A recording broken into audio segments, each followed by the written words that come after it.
और बस वाले को मैंने हाथ दिखाया तो वो रोका भी नहीं और आगे बहुत दूर आके रोका, जैसे बस जैसे वाहिगुरु कह रहे हैं कि आप रुक जाओ, आप मत जाओ, है ना। एक जगह का नाम है ओड़, आपने सुना होगा। वहाँ मेरी ड्यूटी लगी थी, वहाँ पे हेलीकॉप्टर से जाना था। एयरफोर्स का हेलीकॉप्टर था वो हाँ बड़े जी, वाला। हाँ, एयरफोर्स का था वो। शाला विकास समिति के जो सदस्य होते हैं, कुछ लोग तो अच्छे होते हैं, ये नहीं बोल रहा हूँ मैं कि उन लोग, उनका व्यवहार ठीक नहीं। अच्छा, कई जो है बिल्कुल प्रिंसिपल के ऊपर हावी होने की भी कोशिश करते हैं। मैं उनका नाम नहीं लेना चाहता हूँ यहाँ पे, देख रहे होंगे तो समझ रहे होंगे। आखिर मेरा सब्र का पैमाना छलक गया, खड़े हो गया मैं, नेताजी क्या बात है करके। वो नेताजी मेरे को सरदार साहब बोलते थे। चंद्रशेखर अग्रवाल जी उस समय युवा कांग्रेस के इंदौर शहर के अध्यक्ष थे। बोले उनसे आप संपर्क करो। बचपन में जब मैं छोटा था, एज कम थी मेरी, तो कभी आपको ऐसा लगा कि ये हाथ से निकल सकते हैं हमारे करके? कुछ आपको टेंशन होती थी बचपन में कि ये बिगड़ ना जाए कर? क्या है, स्कूल बंद था तो माननीय भूपेश बघेल जी उस समय सीएम थे छत्तीसगढ़ के। उन्होंने बड़ी अच्छी योजना निकाली थी, मोहल्ला क्लास। कोई अगर कुछ नहीं बोल रहा है आपको, आप बिल्कुल उससे उलझोगे नहीं। हाँ, आप अगर काम अच्छा कर रहे हैं, आपको लग रहा है कि आप अच्छा काम कर रहे हैं, तो फिर अगर आपको कोई गलत बोल रहा है तो उससे आप बिल्कुल डरना नहीं, डरने की कोई बात नहीं है। क्योंकि हमारे धर्म में है कि हमको डरना किसी से नहीं है, सिर्फ अकाल पुरख वाहिगुरु जी से डरना है। आपकी दादी को हम माँ जी कह के बुलाते हैं, माँ जी मैं जा रहा हूँ, तो उनके मुंह से अस्पष्ट स्वर उभरे उनके होंठों से, हाँ ऐसा करके। और उनकी आंखों में ना आंसू थे। कई लोग कहते हैं कि माँ हमारे साथ रहती है, तो नहीं, मैं ऐसा नहीं कहता हूँ, ऐसा कहना गलत है। माँ हमारे साथ रहती है, हम माँ के साथ रहते हैं।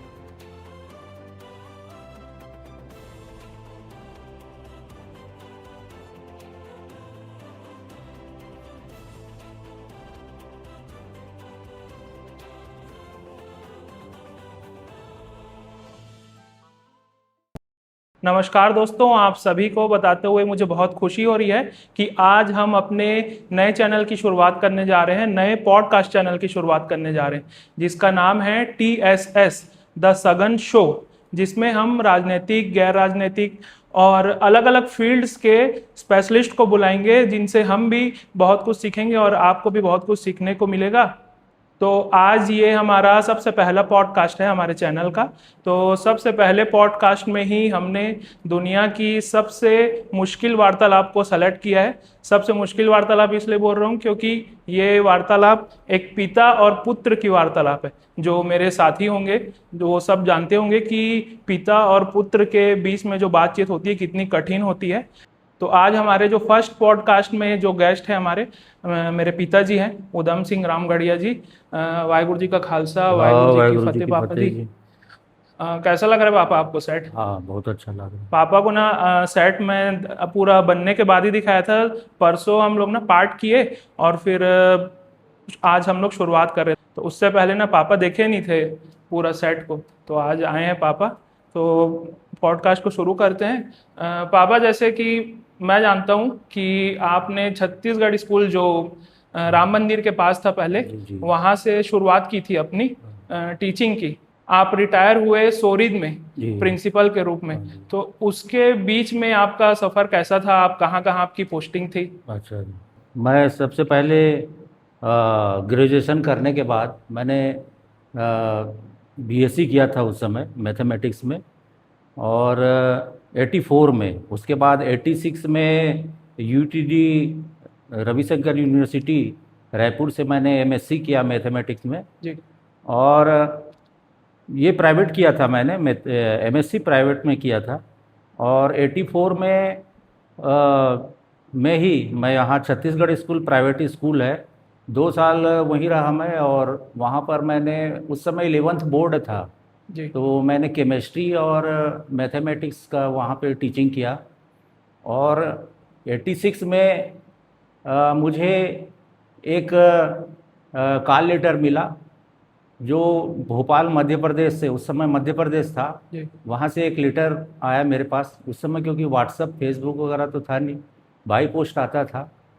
और मुझे 15 सितंबर को 1986 में ज्वाइन करने के लिए आदेश मिला था, पर मुझे वो जो लेटर है महासून में 16 सितंबर को मिला।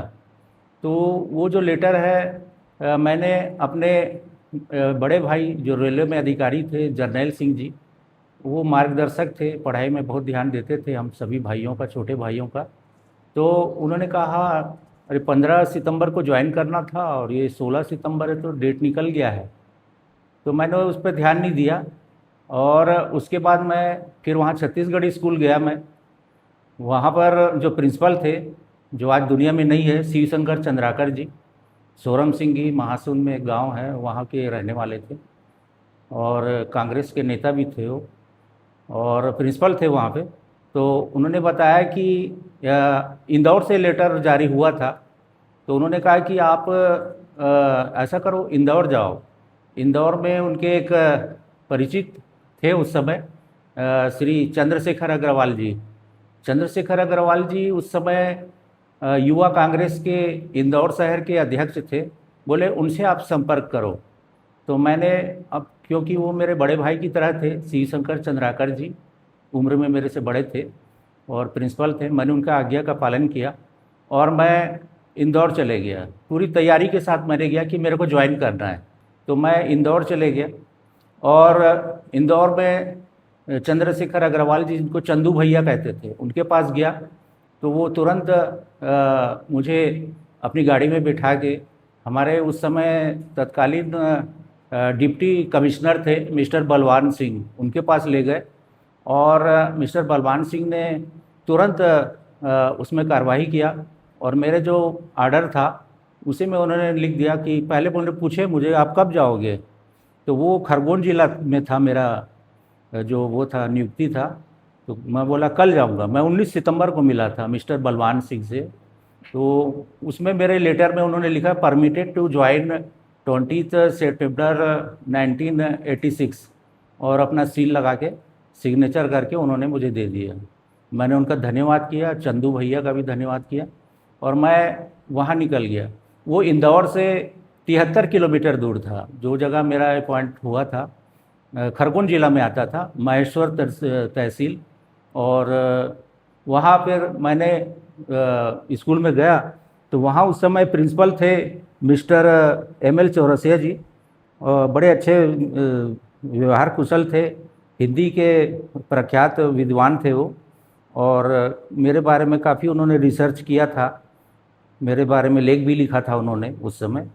और वहाँ पर भी स्टाफ के लोग भी बड़े अच्छे थे, जैसे मिस्टर चौरसिया प्रिंसिपल थे और खंडवा के थे मिस्टर अनूप चंद शर्मा जी थे, और इंदौर के ही सदाशिव पांडे जी थे, और सीहोर के थे अजय भुले जी, जो उनके पिता SDM थे सीहोर में, और भरत कुमार सत्य बायोलॉजी के लेक्चरर थे, YS हाड़ा जी थे, प्रकाश चंद दुबे जी थे, इंग्लिश के थे, भोपाल के थे वो, और बहुत सारे स्टाफ के थे वहाँ पे, जिन्होंने काफ़ी मेरा सहयोग किया।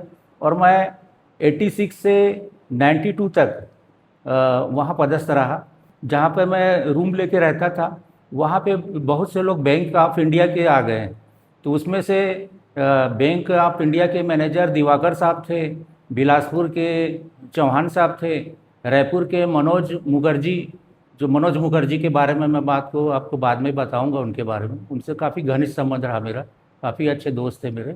भोपाल के नरेश जोशी थे, और भी बहुत सारे जो बैंक ऑफ इंडिया के कर्मचारी थे वो आ गए और मेरा उसी दिन उनसे दोस्ती हो गया। फिर उनके साथ मैं बहुत 6 साल जो रहा, मैं उनके साथ ही रहता था। तो कई लोग बोलते थे आप टीचर नहीं हैं, आप बैंक ऑफ इंडिया में ही काम करने वाले लगते हैं। बोले नहीं नहीं, मैं टीचर हूँ वहाँ पर। उस समय मैं टीचर था। और जब भी कहीं घूमने फिरने का होता था बैंक ऑफ इंडिया वाले दोस्तों के साथ, जैसे एक बार राजस्थान भी गए थे, राजस्थान में जयपुर गए थे, आमेर गए थे, अजमेर भी गए थे, अजमेर के दरगाह में भी गए थे उस समय, और बहुत जगह घूमने गए थे। तो वो जब भी वो होता था घूमने के लिए तो वो मुझे भी ले जाते थे। तो इस प्रकार उनके साथ बड़ी अच्छी यारी दोस्ती रही। बाद में मनोज मुखर्जी जो रायपुर के थे वो मेरे रूप पार्टनर भी बने, और इस प्रकार बहुत अच्छा गुजरा खरगोन ज़िला में। और उसके बाद वहाँ एक प्रिंसिपल थी, वो मेरी आदर्श थी। वो जयराम नगर इंदौर की रहने वाली थी, मिस लीला रिजवानी। वहाँ पर कॉमर्स के स्टूडेंट थोड़ा शरारती थे, तो मैडम बोलती थी रामगढ़िया जी की ड्यूटी वहाँ कॉमर्स के स्टूडेंट के साथ लगाइए वहाँ। ये जो बहुत, शरारती स्टूडेंट होते हैं वहां भेजते थे आपको? हाँ वहाँ बेचती थी। एग्ज़ाम में भी मेरी ड्यूटी वहीं लगाती थी, कॉमर्स वाले जो स्टूडेंट जहाँ बैठते थे, हालांकि इंटेलिजेंट थे वो। कॉमर्स के स्टूडेंट भी बड़े इंटेलिजेंट थे, और आज बड़े अच्छे अच्छे पोस्ट में है वो, कोई बिजनेसमैन है, कोई कुछ है, सीए वगैरह भी हैं। तो पर वहाँ लगाती थी और काफ़ी मेरा मान सम्मान करती थी। मैं वहाँ पर 6 साल रहा। मैं वहाँ पर भी, क्योंकि केमिस्ट्री के लेक्चरर नहीं थी, तो मैं केमिस्ट्री भी पढ़ाता था वहाँ, और गणित भी कभी करता था, अध्यापन करता था। और स्टाफ में भी जैसे कुछ भी काम होता था, जैसे टाइम टेबल बनाना या और कोई शेड्यूल बनाना है, रोस्टर बनाना है, तो वहाँ स्टाफ के लोग बोलते थे रामगढ़िया जी आपकी राइटिंग बड़ी अच्छी है, आप ही लिखिए, क्योंकि उस समय कोई कंप्यूटर का ज़माना तो था नहीं, हाथ से ही लिखना पड़ता था। हर कार्य जो है मैंने कभी किसी अधिकारी या अपने साथी या दोस्तों की या किसी कार्य को मैंने ऐसे अवहेलना नहीं किया। मैंने हर कार्य किया। मैंने वहाँ पर बीएड तो नहीं किया, खंडवा भी हुआ था, तो खंडवा भी वो भी मैंने रायपुर ट्रांसफ़र करा लिया था, 92 की बात है वो, पर मैं नहीं गया, ज्वाइन नहीं किया मैं। उसके बाद मेरा ट्रांसफ़र हो गया। अब क्योंकि घर वाले जो हैं, आपके बड़े ताया जी हैं, आपकी दादी हैं, है ना, इन्होंने, दादी थी उस समय, आपके दादाजी तो जब मैं 19 साल और कुछ लगभग 6 महीने का था, तो आपके दादाजी उसी समय एक्सपायर हो गए थे। दादी थी आपकी और बड़े भाई थे, तो विवाह पे जोर डालते थे कि आपको विवाह करना है, आप वहाँ से आओ, इतना दूर हो। वो खरगोन जिला जो है वहाँ से उनसे लगभग 1100 किलोमीटर दूर था। मैं पहले रायपुर से भोपाल जाता था, भोपाल से इंदौर, इंदौर से फिर खरगोन जो है वो बस से जाता था, मतलब करही पाडलिया एक गांव का नाम था, खरगोन और आगे था, जिला पड़ता था। तो फिर मेरा ट्रांसफ़र हो गया। वहाँ एक क्लर्क थे mister Kannauje ji, mister G R Kannauje. तो उनसे पूछा मैं, तो बोले सर आपके घर के पास तो बारनावपारा और एक और गांव बताए बागभरा के पास मोगरा पाली, तो 2 क्षेत्र है, पर वहाँ लाइट की सुविधा नहीं है, मोगरा पाली में भी बस वगैरह कुछ चलती नहीं है। तो देखिए आप, तो मैंने मोगरा पाली के बजाय बारनावपारा कह दिया, जो पिथौरा से करीब 24 किलोमीटर है। तो मैं वहाँ गया, वहाँ पे मैंने लगभग 14 महीने वहाँ रहा। तो वहाँ पर लाइट नहीं थी, सोलर लाइट था उस समय, और वहाँ स्कूल कैंपस में भी बहुत सारे कमरे बने हुए थे। तो वहाँ पे एक प्रिंसिपल थे, वो बुरहानपुर मध्य प्रदेश के थे, मिस्टर जे ए पवार, और एक रायपुर के पीटीआई थे मिस्टर संजय शुक्ला थे, और एक वो पिथौरा के थे मिस्टर एम एल डड़सेना थे, वो मेरे से बहुत सीनियर थे, वो रिटायर हो गए। और एक बलौदा बाज़ार के थे मनहरन लाल साहू जी, उनसे अभी भी मेरी बातचीत होते रहती है, वो घर भी आते हैं। इन चारों के साथ मेरा अच्छा संबंध था, और 14 महीने हम रह गए, वहाँ रहा मैं। और उसके बाद हाईवे में एक जगह है, नेशनल हाईवे नंबर 6 में पटेवा, जो वहाँ के प्रिंसिपल थे मिस्टर आर के सोनवानी जी। वो एक दिन बारनावपारा आए और बोले कि आप क्या मेरे यहाँ स्कूल में आएंगे, आपका चर्चा सुना हूँ मैं बहुत, और हाई स्कूल में हमारे यहाँ उस समय उनके यहाँ मैथ्स के टीचर बाद में नहीं थे, करीब उन जो थे पहले थे, उनका ट्रांसफ़र हो गया था। तो मैंने सहर्ष स्वीकार कर लिया।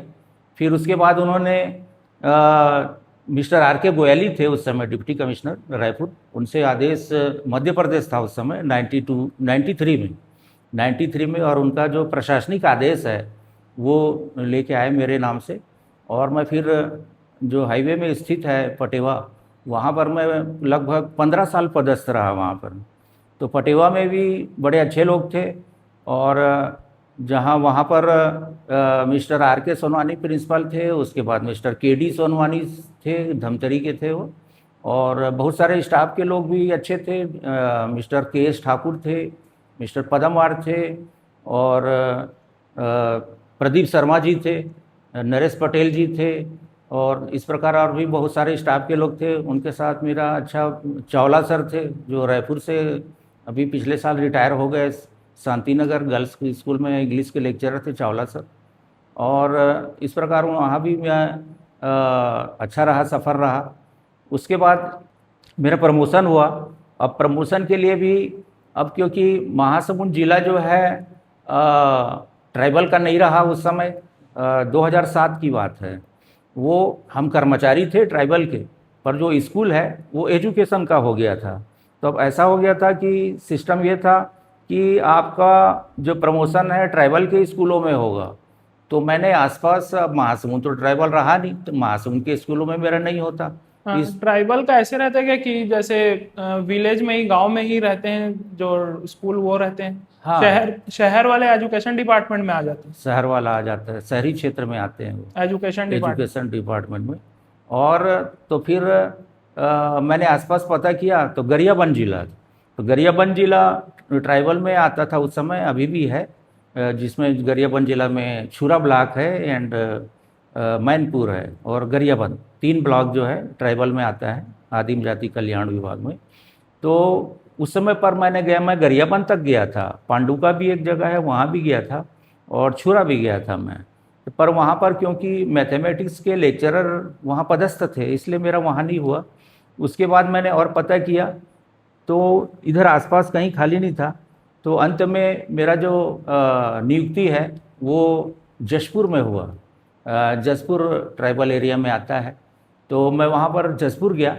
तो जसपुर में मॉडल स्कूल में हुआ। तो मॉडल स्कूल में वहाँ पे सीबीएसई कोर्स था। सीबीएसई की पढ़ाई वहाँ पर हिंदी मीडियम में होती थी और वहाँ पे 6वीं से लेके 12वीं तक का स्कूल था, बालकों का स्कूल था, वो ट्राइबल का मॉडल स्कूल था और काफ़ी सुंदर स्कूल था वो। आपने देखा भी है, आप गए भी हम थे। लोग गए, 11th में था मैं आपकी तब, हम मम्मी लोग भी गए गई थे। थी, आप है ना, आप गए थे वहाँ। पहाड़ में बसा हुआ है और स्कूल भी पहाड़ में है और बहुत सुंदर स्कूल। रांची से पास में है। रांची वहाँ से लगभग झारखंड 180 किलोमीटर है। तो वहाँ मैं फिर 4 साल पदस्थ रहा। वहाँ जाने पर जसपुर जब मैं गया मैं ज्वाइन करने, तो वहाँ सिद्दीकी सर थे, MJDU सिद्दीकी सर, काफ़ी प्रभावशाली व्यक्तित्व के स्वामी, काफ़ी इंटेलिजेंट। उनसे मैं काफ़ी चर्चा करते रहता था। सिद्दीकी सर के घर भी जाता था मैं और मेरे को बुलाते भी थे, घर जाता था मैं। उनके 2 बच्चे है ना, अभी तो बड़े बड़े हो गए होंगे। एक छोटा बेटा उनका नाम आलीशान सिद्दीकी, बेटी भी थी नाजिया। तो उनके साथ मैं जाते रहा। बहुत अच्छे व्यक्ति हैं, अभी भी हैं। अभी वो डाइट के प्रिंसिपल हैं। वो मेरा भी उनसे बातचीत होते रहता है, ईद वगैरह में उनको बधाई देते रहता हूँ सिद्दीकी सर को। और उसके बाद एक प्रिंसिपल आए मिस्टर विनोद गुप्ता, वो भी काफ़ी आकर्षक व्यक्तित्व के स्वामी, बहुत लंबे, और फिजिक्स के लेक्चरर थे, वो प्रिंसिपल बने। हमारे यहाँ एक संकल्प, एक ट्राइबल का एक इंस्टीट्यूट है, उसके भी प्रभारी थे, प्रिंसिपल भी थे। और जसपुर साक्षरता के भी वो थे, प्रभारी थे। उनके साथ भी रहा। फिर स्टाफ में भी बहुत लोग अच्छे अच्छे उनके संपर्क हुआ मेरा, जैसे मिस्टर संजय नंदे बायोलॉजी के लेक्चरर थे, और मिस्टर प्रभाकर चौधरी बिहार के रहने वाले और टेली कम्युनिकेशन इंजीनियर थे वो, और वहाँ टीचर थे, फिजिक्स पढ़ाते थे। और मिस्टर पंकज पांडे इंग्लिश के लेक्चरर थे, है ना। और बहुत लोग थे, और सारथी सर थे, चौहान सर थे। इनके साथ काफ़ी मेरा संबंध अच्छा रहा, उनके साथ मेल जोल रहा। पर बड़ा दुख का विषय है कि अभी मैंने जो नाम गिनाए हैं उसमें से मिस्टर संजय नंदे का असामयिक उनका निधन हो गया, उसका मेरा दुख हुआ। और मिस्टर प्रभाकर चौधरी का भी अभी कुछ दिनों पहले पता चला कि उनका भी निधन हो गया। उनका बेटा मेरे को फ़ोन किया था, अमन चौधरी, कि पापा का डेथ हो गया। मुझे बड़ा दुख हुआ मेरे को, कि वो मेरे काफ़ी अच्छे मित्र थे, मेरा बहुत काम करते थे। कोई भी काम हो बिल्कुल करने के लिए, रामगढ़िया सर आप मेरे बड़े भाई हैं ऐसा। संजय नंदे जी के साथ भी बड़ा अच्छा व्यवहार था मेरा। मिस्टर गुप्ता भी मेरे को कभी कभी कमिश्नर की मीटिंग हो रायपुर में, तो वहाँ भी जाता था मैं। उस समय जो कमिश्नर थे मिस्टर संजय गौड़, और एक मैडम थी मिसेज शारदा वर्मा, उनके मीटिंग में भी मैं शामिल होता था। मीटिंग में भी कई मुद्दे उठते थे। जैसे सीबीएसई का कोर्स था, तो एक प्रिंसिपल, उस समय मेरे को याद है, उस मीटिंग में एक प्रिंसिपल खड़े होकर, वृद्ध थे, काफ़ी सीनियर थे मेरे से, बोले हमको, हमारे यहाँ भी सीबीएसई का हिंदी मीडियम का कोर्स है पर बुक नहीं मिलती है हमको, है ना। तो मैंने ऐसे हाथ ऊपर किया, तो हाँ आप बोलिए, आप कहाँ से आए? मैं बोला जसपुर से आया हूँ सर। हाँ बोलिए। बोले सर हम निकट के राज्य झारखंड से हम बुक मंगाते हैं, 6वीं से लेके 12वीं तक की जो बुक्स हैं हम गाड़ी करके जाते हैं और पूरा बुक जो है वहाँ से लाते हैं। तो बड़े खुश हुए। देखिए अब जसपुर वाले जब ऐसा कर रहे हैं तो आप लोग क्यों नहीं करते ऐसा? तो वो मालूम है। और जैसे किसके स्कूल में मॉडल, सब मॉडल स्कूलों के प्रिंसिपलों का था, वहाँ मॉडल स्कूल हमारे छत्तीसगढ़ में बहुत सारे हैं। वहाँ पर मैं 3 टीचर भी मेरे साथ गए थे मीटिंग में। जैसे और कुछ पूछते थे, हर्बल गार्डन आपके यहाँ कहाँ कहाँ है? तो हमारे यहाँ था, जसपुर में था। तो हम, मेरे साथ हर्बल गार्डन के प्रभारी किट्टू दुर्गेश पाठक, वो भी मैथमेटिक्स वाले थे, फिजिक्स वगैरह पढ़ाते। तो उनकी तरफ इशारा किया, बताइए आप क्या क्या पौधा लगाए हैं? तो उन्होंने बताया, पौधों के नाम बताया उन्होंने, हर्बल गार्डन में ये है। और जब भी मतलब रायपुर में कमिश्नर का मीटिंग होता था, मिस्टर गुप्ता मुझे ही भेजते थे कमिश्नर ऑफिस में, मीटिंग में अटेंड करता था। उसके बाद आपकी पढ़ाई भी थी, है ना। आप 2012 में 12वीं क्लास में थे, है ना, और पढ़ाई की भी सम चिंता थी। तो फिर वहाँ से मेरा प्रशासनिक ट्रांसफ़र हुआ, और प्रशासनिक ट्रांसफ़र जसपुर से मेरा हुआ सहायक आयुक्त गरियाबंद के विकल्प पे हुआ। सहायक आयुक्त असिस्टेंट कमिश्नर उस समय मिस्टर श्रीकांत दुबे जी थे, 2012 में गरियाबंद में। श्रीकांत दुबे जी से भी मेरा कांटेक्ट परिचय था, क्योंकि वो जसपुर में भी रह चुके थे। तो जसपुर में मॉडल स्कूल आते रहते थे और मेरा परिचय था श्रीकांत दुबे जी से। तो मैं सीधा श्रीकांत दुबे जी से मिला गरियाबंद जाके। तो अब श्रीकांत दुबे जी के हाथों में ही था कि मेरा पोस्टिंग कहाँ होगा। पहले तो वो बोल रहे थे कि कलेक्टर गरियाबंद में, कुछ लोगों ने सलाह दिया मुझे, एसी साहब तो नहीं बोले कुछ भी, कि गरियाबंद कलेक्टर में पदस्थ हो जाइए आप कलेक्टर ऑफिस में। तो मतलब नहीं, टीचिंग में हूँ मैं शुरू से, और वहीं जाऊँगा जहाँ मैथ्स का लेक्चरर का पोस्ट खाली होगा। तो फिर उन्होंने बोला कहाँ जाएंगे आप? ने बोला सोरित खुर्द मेरे घर से सबसे पास में है, लगभग 30 किलोमीटर है। तो उन्होंने एक क्लर्क को बुलाया, उस समय क्लर्क एक देवांगन जी थे, उनको बोले कि सर का वहाँ पे कीजिए, आदेश निकालिए। और इस प्रकार मैं सोरित में वहाँ पदस्थ हो गया। और 22 अगस्त 2012 से मैं रिटायर हुआ। 30 जून 2023 वहीं पदस्थ रहा लेक्चरर के रूप में। उसके बाद फिर प्रिंसिपल का पोस्ट खाली हो गया। तो एक प्रिंसिपल का निधन भी हो गया था। तो उसके बाद मैंने प्राचार्य का दायित्व भी वहाँ संभाला सोरित खुर्द में। और उसमें मेरे को प्राचार्य के रूप में बहुत सारी किताबें मिली। जैसे एक प्राचार्य का क्या कर्तव्य होता है, एक श्रेष्ठ प्राचार्य किस प्रकार का होता है, तो वो मैंने वहाँ सोरित में अपने टेबल में वो बुक मैं रखता था अपने पास। बहुत बड़ा स्कूल था सोरित का, आप गए भी हैं, सोरित गए हैं वहाँ। बिल्डिंग अभी चेंज और हो गई है। आपके कजिन भी गए हैं, आपकी सिस्टर भी गई हुई है ना, अम्बाला से जो आई थी। एरिस भी गए हैं। आप भी गए थे एरिस भी गए ना? एरिस, जहाँ एरिस जब गए थे वहाँ तो नई बिल्डिंग में, वो नई बिल्डिंग में नहीं गए थे। हाँ। एरिस आपके जो फ्रेंड हैं बचपन के, PP2 से आपके साथ पढ़ते हैं, बहुत अच्छे हैं, उनके पूरे पारिवारिक हमारा संबंध है। उस तरफ अभी बैठे हैं वो कैमरे, वो बैठे हैं सामने में, कैमरे में बैठे हुए हैं, और PP2 से आपके साथ पढ़ते हैं, हर दुख सुख के साथी हैं। पॉडकास्ट का डिसीजन उन्हीं का था हमारा, उन्हीं का था इस प्रकार के करने का। पिता पुत्र का पहले इंटरव्यू होगा कर जी। तो एरिस लगता है पुराने वाले स्कूल में गए थे, हाँ, नए वाले में नहीं गए हैं, है हाँ, ना? वो जो शहीद के हाँ मूर्ति के जी, पीछे जी। हाँ, गांव में स्कूल। लगता था वो। जी। फिर एक बड़ा स्कूल भी बना। वो बड़ा स्कूल जो है 98 लाख का बना हुआ है, एल शेप में बना हुआ है। और उस स्कूल में किस प्रकार का सिस्टम होगा मैंने ही किया था। हालांकि उस समय प्रिंसिपल थी, एक मैडम थी, कोरोना काल में उनका डेथ हो गया, मिस्टर वंदना टंडन।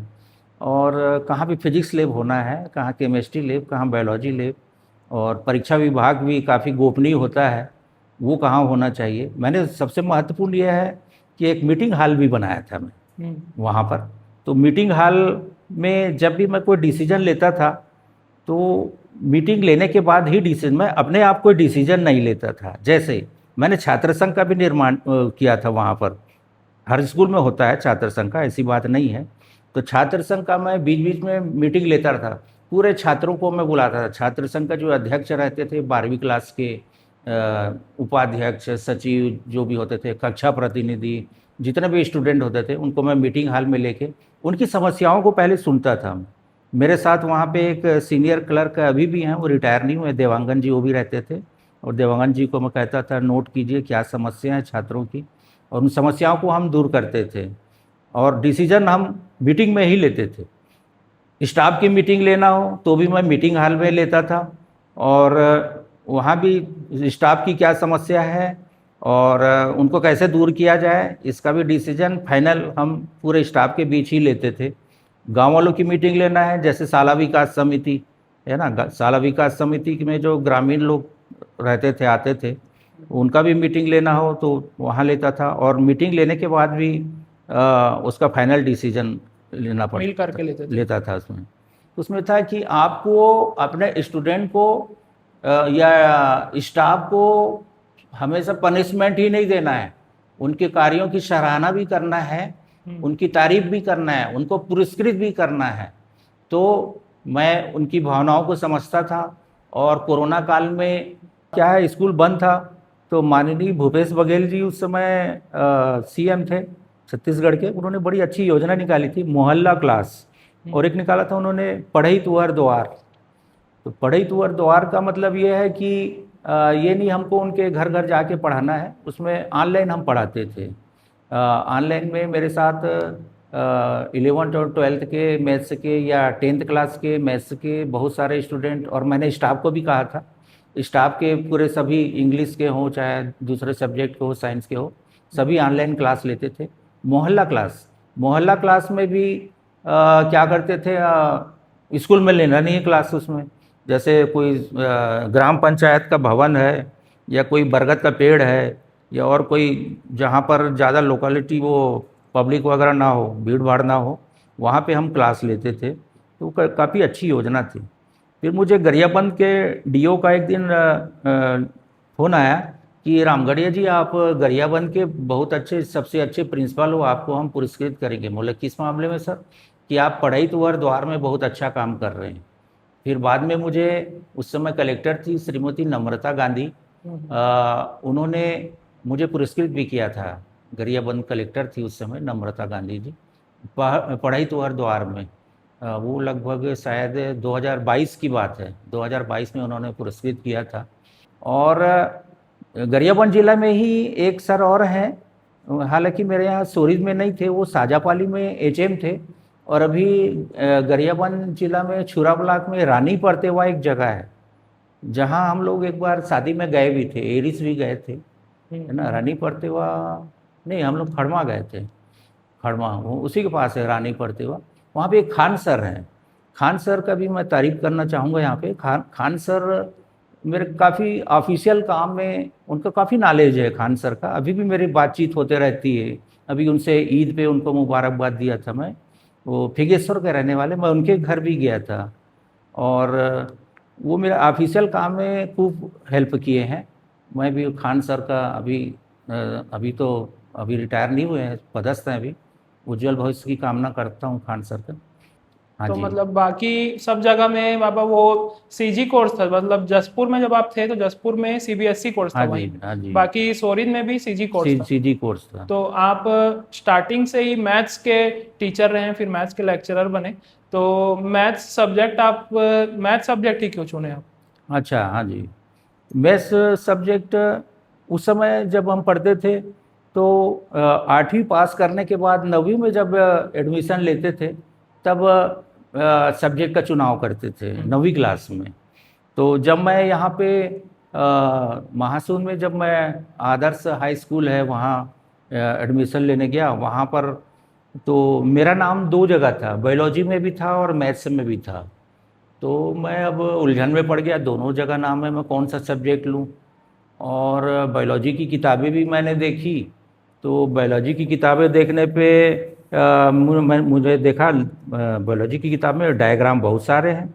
डायग्राम में मेरे को इतना वो नहीं था, मेरे इंटरेस्ट नहीं था। डायग्राम बहुत ज़्यादा बनाना पड़ेगा यहाँ तो। फिर मैं घर आया। घर में जैसे अभी मैंने शायद पहले बताया है, बड़े भाई रेलवे में अधिकारी रह चुके हैं, मेरे से लगभग 10 साल बड़े हैं, रिटायर हो गए हो। तो उनको मैंने जाके अपनी समस्या बताया मैं कि भैया मैं क्या करूं करके, मेरा दोनों जगह नाम है, बायोलॉजी में भी है, मैथ्स में भी है।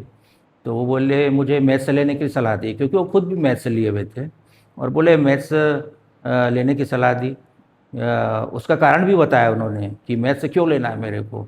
तो बताया कि कोई भी कंपटीशन एग्ज़ाम में या कहीं भी आप जाओगे तो आपको कोई परेशानी नहीं होगी, क्योंकि मैथ्स तो रहेगा ही उसमें, इंग्लिश रहेगा, जीके रहेगा, तो आप मैथ्स लो। तो बड़े भाई की आज्ञा मान के, और मुझे भी इंटरेस्ट था मैथ्स में, मुझे भी इंटरेस्ट था, और मैंने मैथ्स लिया। उस समय हमारे समय में 11वीं बोर्ड होता था। 9वीं में सब्जेक्ट चॉइस करो और 11वीं में बोर्ड क्लास होता था, और उसके बाद फिर कॉलेज की पढ़ाई करना था। तो मेरे वही बड़े भाई मुझे पॉलिटेक्निक में एडमिशन लेने की सलाह देते रहे। तो उस समय पीईटी का एग्ज़ाम नहीं होता था, 78 79 की बात है ये। परसेंटेज के हिसाब से एडमिशन होता था। मैं पढ़ाई में ना तो बहुत ज़्यादा होशियार था ना कमज़ोर था, मतलब मेरा परसेंट इतना हाई नहीं था कि इंजीनियरिंग में जाऊँ। उस समय परसेंट के हिसाब से होता था। तो पिताजी उसके विरोध में थे, बोले आपको डस्ट से एलर्जी है, कहाँ इंजीनियर बनोगे, है ना। तो आप मैंने रायगढ़ में किरोड़ीमल कॉलेज पॉलिटेक्निक में धमतरी में भरा भी था, पर पिताजी विरोध किए कि नहीं आपको पॉलिटेक्निक में नहीं, आपने कॉलेज करना है, कॉलेज मतलब बीएससी करना है। और बड़े भाई चाहते थे कि पॉलिटेक्निक में जाओ, क्योंकि मेरा परसेंट इतना हाई फाई नहीं था, पॉलिटेक्निक के लायक ही सोच रहे थे बड़े भाई। तो फिर पिता की आज्ञा मान के फिर मैंने ठीक है करके मैंने धमतरी कॉलेज में बीएससी किया। और इस ऐसा करते हुए सब्जेक्ट चॉइस करते हुए मेरे को 2 साल लग गए। 2 साल का मेरा गैप भी हो गया। तो मेरे छोटे भाई साहब अमरजीत सिंह जी वो मेरे साथ हो गए, तो मेरे साथ 2 साल छोटे थे, वो क्लास में भी पीछे, वो मेरे साथ हो गए। और अभी छोटे भाई साहब अमरजीत सिंह जी वो भी रिटायर हो गए हैं पिछले साल। हेल्थ डिपार्टमेंट में सांकरत से रिटायर हुए नॉन मेडिकल असिस्टेंट के रूप में। और फिर हम दोनों भाई वहीं कॉलेज में पढ़ते थे। चाचा जी बायोलॉजी वाले थे? बायोलॉजी वाले बायोलॉजी थे, आपके चाचा जी बायोलॉजी वाले थे। और हम दोनों फिर धमतरी कॉलेज में पढ़े, वहीं रूम लेके रहते थे, और हमने वहीं पे दोनों ने एक साथ बीएससी किया। और जैसे मैंने आगे बताया कि मैंने प्राइवेट किया एमएससी। अच्छा, एमएससी करने में भी मेरे को एक व्यक्ति के बारे में मैं उनकी तारीफ़ करना चाहूँगा, हालांकि वो मेरे से बहुत जूनियर हैं। तो ऐसा है कि इंसान जो है, मैंने साइकोलॉजी में पढ़ा था कि इंसान जो है ज़िंदगी भर सीखता है। तो 16 साल बाद मतलब 2002 में मुझे एक प्रेरणा मिली। यहाँ पर है महासुन में पदस्थ हैं, अभी गणित के लेक्चरर हैं, नरेंद्र सिंह जी। नरेंद्र सर बोलते हैं, आपको पढ़ाए भी लगता है। हमारे टीचर भी थे वेडनर स्कूल में, दोनों के वेडनर में टीचर थे, अभी गवर्नमेंट में बन गए, है ना। तो वो मेरे से मिले, वो बहुत मेरे से जूनियर हैं। बोले अंकल चलो ना एक साथ करेंगे, चलो ना, मैं भी फाइनल कर रहा हूँ 2002 में। वो काफ़ी इंटेलिजेंट व्यक्ति, अच्छा परसेंट लाए हो। तो मैंने 2 बार फार्म भी भरा रविशंकर यूनिवर्सिटी से एमएससी फाइनल का, और मैंने वहाँ मध्य प्रदेश में था उस समय, और मैंने नहीं किया था, फाइनल नहीं किया। 2002 में नरेंद्र सिंह जी काफ़ी हेल्प किए मेरा। 4 पेपर होता था मैथमेटिक्स का एमएससी में, और वहाँ एक बार में हो गया। अब हम लोग को क्या, डिपार्टमेंटल को प्रमोशन के लिए खाली सिर्फ एक वो चाहिए बस, है ना, डिग्री चाहिए, उसमें परसेंटेज से कोई वो नहीं। मैं पास हो गया, पासिंग मार्क में एक बार में हो गया। और उसके बाद मेरा फिर प्रमोशन हुआ, जैसे मैंने आपको बताया, लेक्चरर में हुआ, और मैं जसपुर चले गया, इस प्रकार को।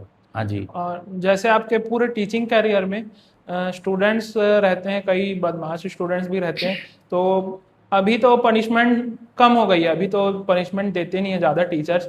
तो उस समय आप उस मतलब हमारे समय में भी थी, पनिशमेंट देते ही थे, तो आपके समय में भी आप देते होंगे पनिशमेंट। तो कभी ऐसा हुआ कि एक स्टूडेंट को पनिशमेंट देने के बाद आपको थोड़ा रिग्रेट हुआ, कि पछतावा कि नहीं ऐसे नहीं देना था, आज बहुत ज़्यादा हो गया ऐसे करके, कुछ हाँ कभी ऐसा महसूस हुआ आपको? हाँ, कुछ शरारती स्टूडेंट तो होते हैं, पर जब मैं क्लास लेता था तो सभी पिन ड्रॉप ड्रॉप साइलेंट जो बोलते हैं अधिकांश टीचर लोग उपयोग करते हैं, वैसा बैठते थे। अब पनिशमेंट जैसे दिया है, मैंने पनिशमेंट दिया है, और बाद में रिग्रेट्स या पश्चाताप होता है होने के लिए कि अरे मैंने उसको ऐसा कर दिया, ऐसा नहीं करना था। फिर बाद में उसको बुला के उसको बोलता भी था, मेरा मतलब ये नहीं था, तुम्हारे उज्जवल भविष्य के लिए मैं प्रार्थना करता हूँ ईश्वर से, और मैंने ऐसा कोई गलत तो उसको मत समझना, ऐसा बोलते भी थे उस स्टूडेंट को। और जैसे कोई क्लास वर्क करके नहीं लाया, होमवर्क करके नहीं लाया, तो उसको तो छोटा मोटा पनिशमेंट देते ही थे। और वो मानते भी थे वो छात्र, है ना। और अभी जितने भी आपके स्टूडेंट रहे हैं उस समय से, छत्तीसगढ़ स्कूल से लेके आज तक, सोरित तक, हाँ जी। या जो आपने ऑनलाइन भी पढ़ा है, हाँ तो सब आपके कांटेक्ट में हैं आज भी? हाँ, अभी बहुत भी है। सारे। मध्य प्रदेश में जो था, मैं वहाँ वहाँ पर के भी बहुत सारे स्टूडेंट हैं। एक गोलछा जी हैं जो न्यूयॉर्क से एमटेक करके आए हैं, मेडिकल स्टोर है उनका। राकेश छाजेड़, गोलछा जी राकेश छाजेड़ जी हैं, अनिल दुबे हैं, चाय के व्यापारी हैं, और भी बहुत लोग हैं वहाँ से, मध्य प्रदेश से। वो लोग मुझसे संपर्क करते रहते हैं। जसपुर के भी हैं, कोई इंजीनियर बन गया है। मेरा एक स्टूडेंट डीएसपी है, उससे भी कुछ दिन पहले मैंने बात किया था उससे। यहाँ महासमुंद में थे शायद वो, ट्रैफिक में। हाँ, महासमुंद ट्रैफिक में डीएसपी थे राजेश देवांगन जी, जी। पटेवा में थे, मेरे स्टूडेंट थे। डॉक्टर भी हैं, डॉक्टर लक्ष्मेंद्र सिन्हा तुमगांव में पदस्थ हैं, और इंजीनियर भी है लुपेश मल्होत्रा, बीजापुर में है अभी। बहुत लोग हैं। और बारनौपारा में उस समय तो व्हाट्सअप या फ़ोन वगैरह नहीं था, तो वहाँ के स्टूडेंट संपर्क में नहीं हैं। सोरित के भी हैं, है ना, कोई इंजीनियर है, कुछ है। और मैंने अपने सब्जेक्ट के प्रति काफ़ी मैं जागरूक रहा। और एक बार तो ऐसा हुआ कि मैथ्स में मात्र एक स्टूडेंट था जब मैं वहाँ था, सोरित में था। जसपुर में तो बहुत स्टूडेंट लेते थे मैथ्स, सबसे ज़्यादा रहते थे मैथ्स वाले। पर सोरित में क्या हुआ, एक बार एक ही स्टूडेंट था। वो स्टूडेंट काफ़ी इंटेलिजेंट था, वो खुद आया मेरे पास, और सर मैं पहले बायोलॉजी लिया, वो बाद में बोलता नहीं सर मैं मैथ्स लूँगा करके, अकेला लड़का। तो उसको मैं अपने ऑफिस में बैठ के उसको पढ़ाता था उसको। और वो लड़का जो है अभी पीडब्ल्यूडी में इंजीनियर है, रायपुर में कहीं पदस्थ है वो। और जब वो एक लड़का था तो उस समय एक प्रिंसिपल थे, वो मुझको बोलते थे रामगढ़िया जी वो लड़के को भी आप बायोलॉजी दिला दीजिए। रुपेश दीवान था उस लड़के का नाम, कमार जाति का था लड़का, काफ़ी इंटेलिजेंट लड़का। और आप केमिस्ट्री को पढ़ाइए। मतलब केमिस्ट्री के टीचर उस समय आ गई थी, मैडम थी दिव्या पटेल। बोला नहीं सर, मेरी रोजी रोटी में क्यों आप लात मार रहे हैं, बोला मैं प्रिंसिपल, उसमें प्रिंसिपल थे मैथ्स मैथ्स का एक बघेल ही सर थे स्टूडेंट था? वो। हाँ, उसको आप बायोलॉजी दे दीजिए और आप केमिस्ट्री पढ़ाइए। मतलब केमिस्ट्री की एमएससी केमिस्ट्री आ गई, मैडम आ गई, ये दिव्या पटेल। तो पर मैंने उसको, एक लड़के को फिर भी मैंने उसको बायोलॉजी नहीं दिया। अब उसकी खुद की इच्छा थी, तो वो पढ़ाओ उसको, ऑफिस में अपने बैठ के पढ़ाता था उसको। और वो अभी सफल इंजीनियर है वो लड़का। मेरे से पूछा भी सर बीटेक एंड बीई में क्या डिफरेंस है। मैंने उनको डिफरेंस बताया था, बीटेक में क्या होता है, बीई में क्या होता है। वो पर वो बीई किया था वो। तो अभी मेरे उससे भी बातचीत होते रहती है। सब्जेक्ट के प्रति मैंने भले एक स्टूडेंट, दो भी रहते थे, चार भी, 13-15 ऐसा भी रहते थे। और जसपुर में तो बहुत ज़्यादा रहते थे मैथ्स वाले, वहाँ इंटेलिजेंट लड़के थे वहाँ। हाँ जी। और आपके टीचिंग कैरियर में कोई ऐसा मोमेंट आपका आया कि मतलब जिससे मतलब कोई फनी मोमेंट, या एक फनी मोमेंट आप बता दीजिए, एक इमोशनल मोमेंट बता दीजिए। जब जैसे कई बार क्या होता है, कई स्टूडेंट्स से आप पूछते हैं जवाब, तो थोड़ा फनी उनका रहता है आंसर। तो हाँ ऐसा कोई मोमेंट आपके साथ हुआ है? हाँ, फनी मूवमेंट भी होता है, क्योंकि क्लास में एक सफल टीचर का ये काम नहीं है कि बस वो अपना क्लास में जाए और पढ़ाए और बस आ जाए। और छात्र छात्राओं को पनिशमेंट दे या कुछ, है ना। तो फनी मोमेंट भी आता है, बीच बीच में मैं उनको जोक भी सुनाता था। और स्टूडेंट भी कई बार ऐसा जवाब देते थे कि हंसी आ जाती थी, पर मैंने कभी किसी छात्र या छात्रा का मजाक नहीं उड़ाया किसी क्लास में। और हाँ, एक बार ऐसा हुआ था, और भी फनी मोमेंट है। एक लड़का, उसका नाम भी याद आ रहा है, क्या उसका नाम बताना जरूरी नाम नाम मत लो, रहने नाम नहीं लेना नाम नहीं लेते। अभी वो 40-42 साल का होगा। देख रहे होंगे ना वो भी हाँ, पॉडकास्ट। वो भी मेरे संपर्क में है। वो लड़का, वो पटेवा का था वो। अच्छा। तो वो अभी पता नहीं क्या कर रहा है, पर कभी कभी बातचीत होती है। तो अ, उसके पिता टीचर थे वहीं पटेवा में। वो देख रहा होगा तो जान रहा होगा अभी। तो वो 9th क्लास में पहले लॉगरिथम चैप्टर होता था, हिंदी में लघु गणक बोलते हैं, इंग्लिश में लॉगरिथम।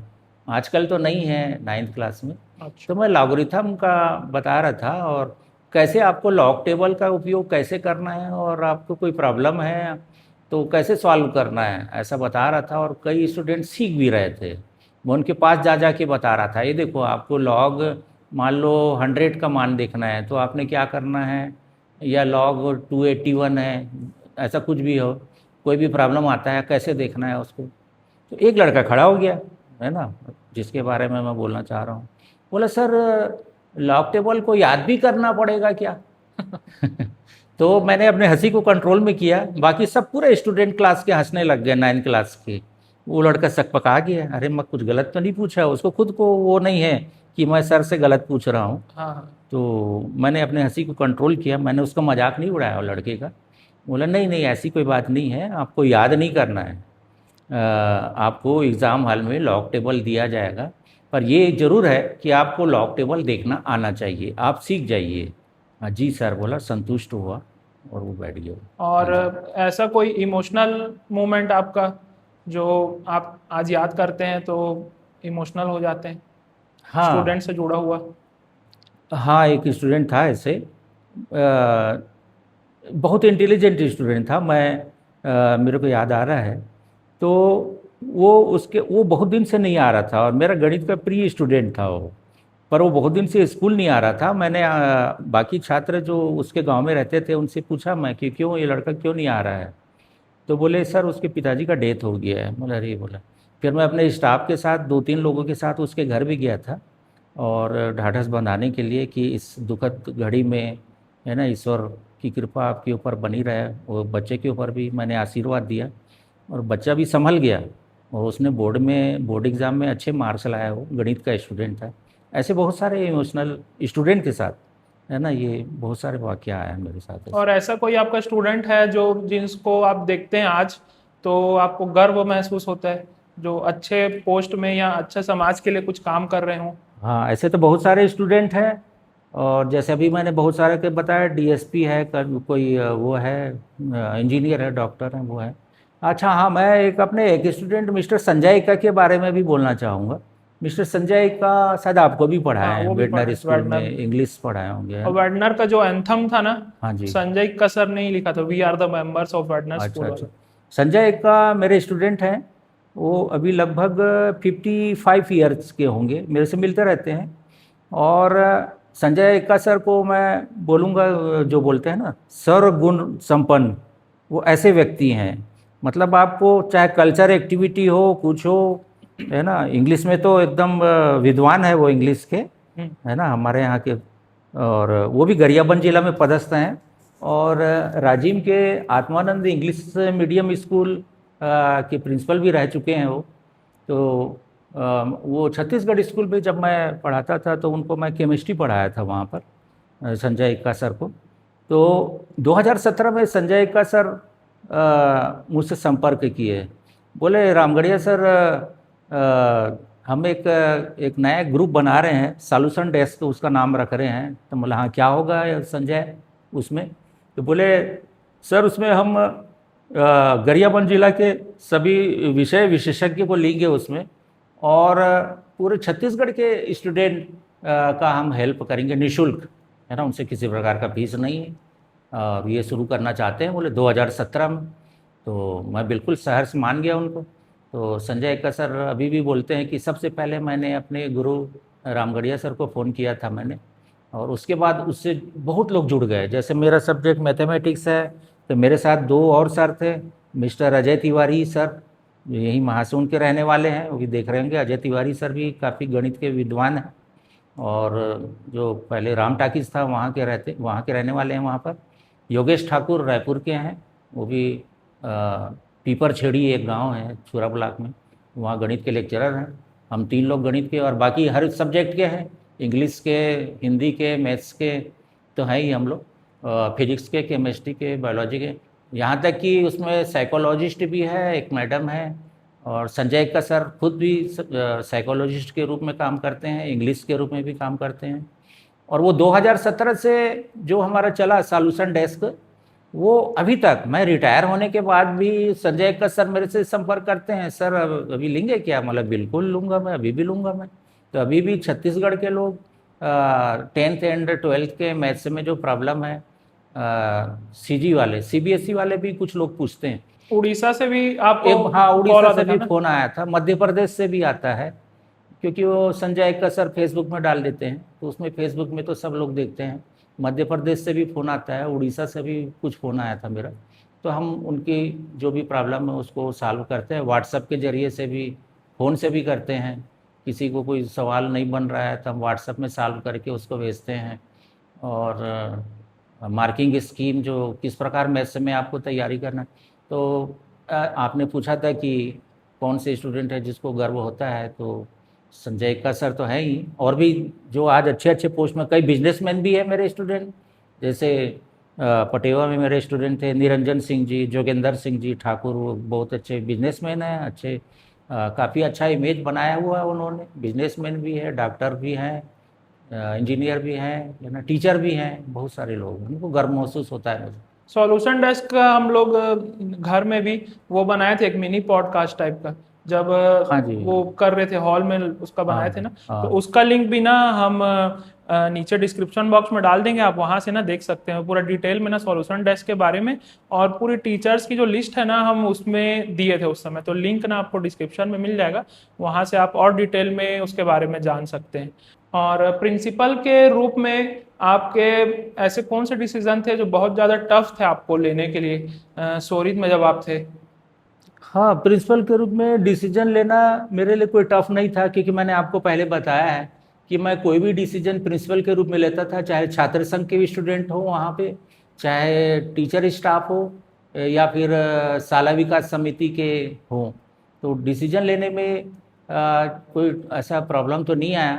मैं मीटिंग लेके ही सबकी सहमति से करता था। हाँ, ये चीज़ ज़रूर है, शाला विकास समिति के जो सदस्य होते हैं, कुछ लोग तो अच्छे होते हैं, ये नहीं बोल रहा हूँ मैं कि उन लोग, उनका व्यवहार ठीक नहीं। अच्छा, कई जो है बिल्कुल प्रिंसिपल के ऊपर हावी होने की भी कोशिश करते हैं, उनका नाम नहीं लेना चाहता हूँ यहाँ पे, देख रहे होंगे तो समझ रहे होंगे कि वो सोचते हैं कि हम जो बोलेंगे प्रिंसिपल वही करेगा। ऐसी कोई बात नहीं। मैं उच्चाधिकारी की मीटिंग में जाते रहता था गरियाबंद में, कलेक्टर की मीटिंग में भी गया हूँ गरियाबंद में, और कमिश्नर तो मैं बताया वहाँ रायपुर में जाता था मैं, बीओ की मीटिंग में, डीओ की मीटिंग में। हमारे सभी उच्चाधिकारी कहते थे शाला विकास समिति का जो अध्यक्ष होता है वो विधायक द्वारा चुना हुआ होता है। किसी भी पार्टी का हो, कोई सी भी पार्टी का हो, विधायक हो जिसका छत्तीसगढ़ में शासन हो, उसके द्वारा चुना गया रहता है 5 साल के लिए। वो आपका कोई उच्चाधिकारी या आपका कोई वो नहीं है। वो जो आप बोलता है शाला विकास समिति का अध्यक्ष जो भी बोलते हैं, आपको सुनना है। स्टाफ को के बारे में बोल रहा है या कुछ बोल रहा है, डिसीजन आपको लेना है, आपको क्या करना है, कोई ज़रूरी नहीं। अच्छा, एक बार मैं पेरेंट्स मीटिंग ऐसी ले रहा था, तो एक अध्यक्ष महोदय आ गए, बोले सर पूर्व सरपंच का निधन हो गया है। मतलब मेरी गहरी उनके साथ संवेदना है, ईश्वर उनकी आत्मा को शांति प्रदान करे, वो बहुत अच्छी थी वो। मैंने कई काम कहा था तो उन्होंने स्कूल के लिए किया था, वो सरपंच ने। मैंने वाटर कूलर की भी मांग की थी, तो उसकी भी उन्होंने हामी भरी थी, पर उनका बीच में डेथ हो गया स्कूल के लिए वाटर कूलर। पूर्व सरपंच थे वो? पूर्व सरपंच, जिनका डेथ अभी नहीं थे अब तो कोई दूसरा है। अब मेरा एक स्टूडेंट ही वहाँ का सरपंच है, चंद्रहास, मेरा गणित का स्टूडेंट ही वहाँ सरपंच है सोरीद में। चंद्रहास से भी बातचीत होते रहती मेरी, सरपंच की। तो बोले कि वो शाला विकास समिति के अध्यक्ष आए, बोले सर ये मीटिंग को कैंसिल कीजिए। बोले किस लिए?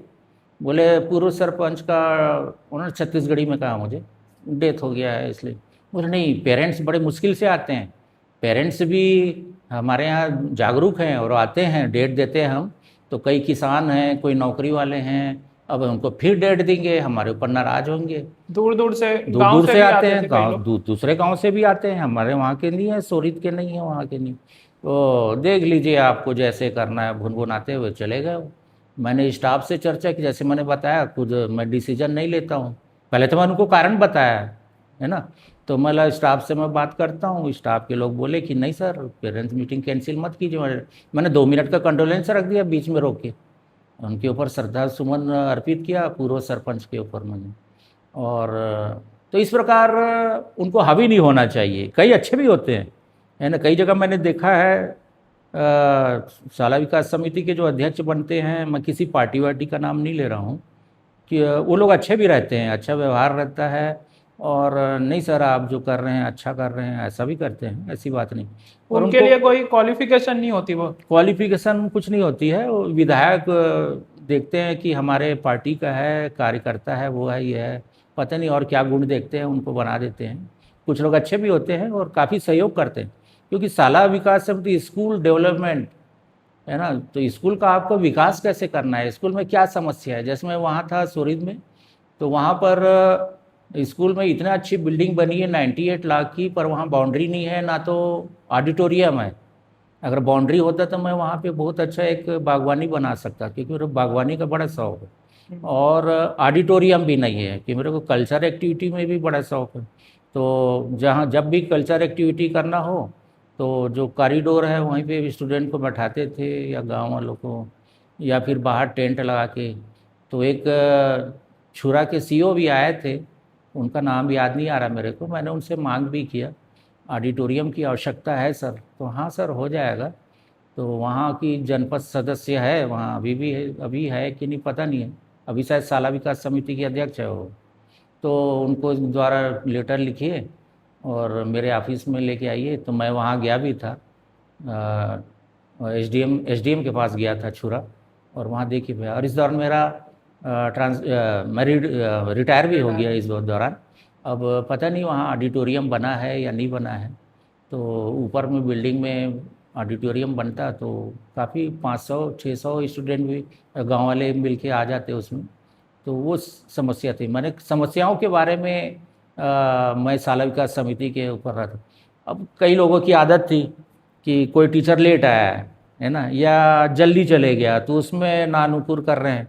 वो टीचर लेट आए थे, जल्दी चले गए, तो मैं उनको समझाता था, भाई मेरे से परमिशन लेके वो उनका बच्चा बीमार था, कुछ हो गया। तो ये मानवता की दृष्टि तो होनी चाहिए ना प्रिंसिपल में।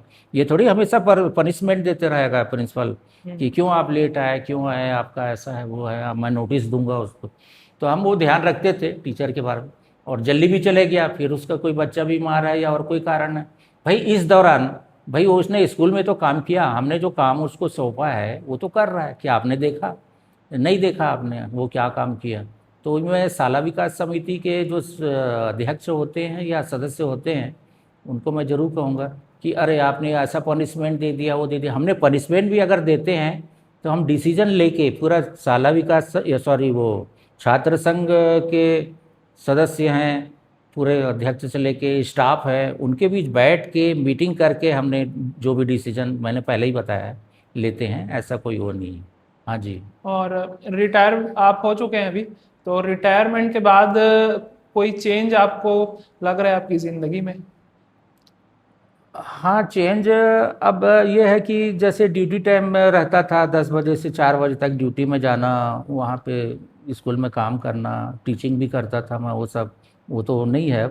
पर हाँ, अब क्या है, रिटायरमेंट के बाद जो है, वैसे रिटायरमेंट के पहले भी धर्म और समाज से हम जुड़े हुए थे, और अभी और ज़्यादा जुड़ गए हैं, है ना। धर्म और समाज, हर व्यक्ति किसी न किसी धर्म से संबंधित होता है, तो धर्म और समाज से जुड़े हैं। और अभी भी जैसे मैं अभी बताया, मेरे एक्स स्टूडेंट मिस्टर संजय का जो सॉल्यूशन डेस्क वाला है, उसमें भी जुड़ा हुआ हूँ मैं, उसमें भी मैं हेल्प करते रहता हूँ।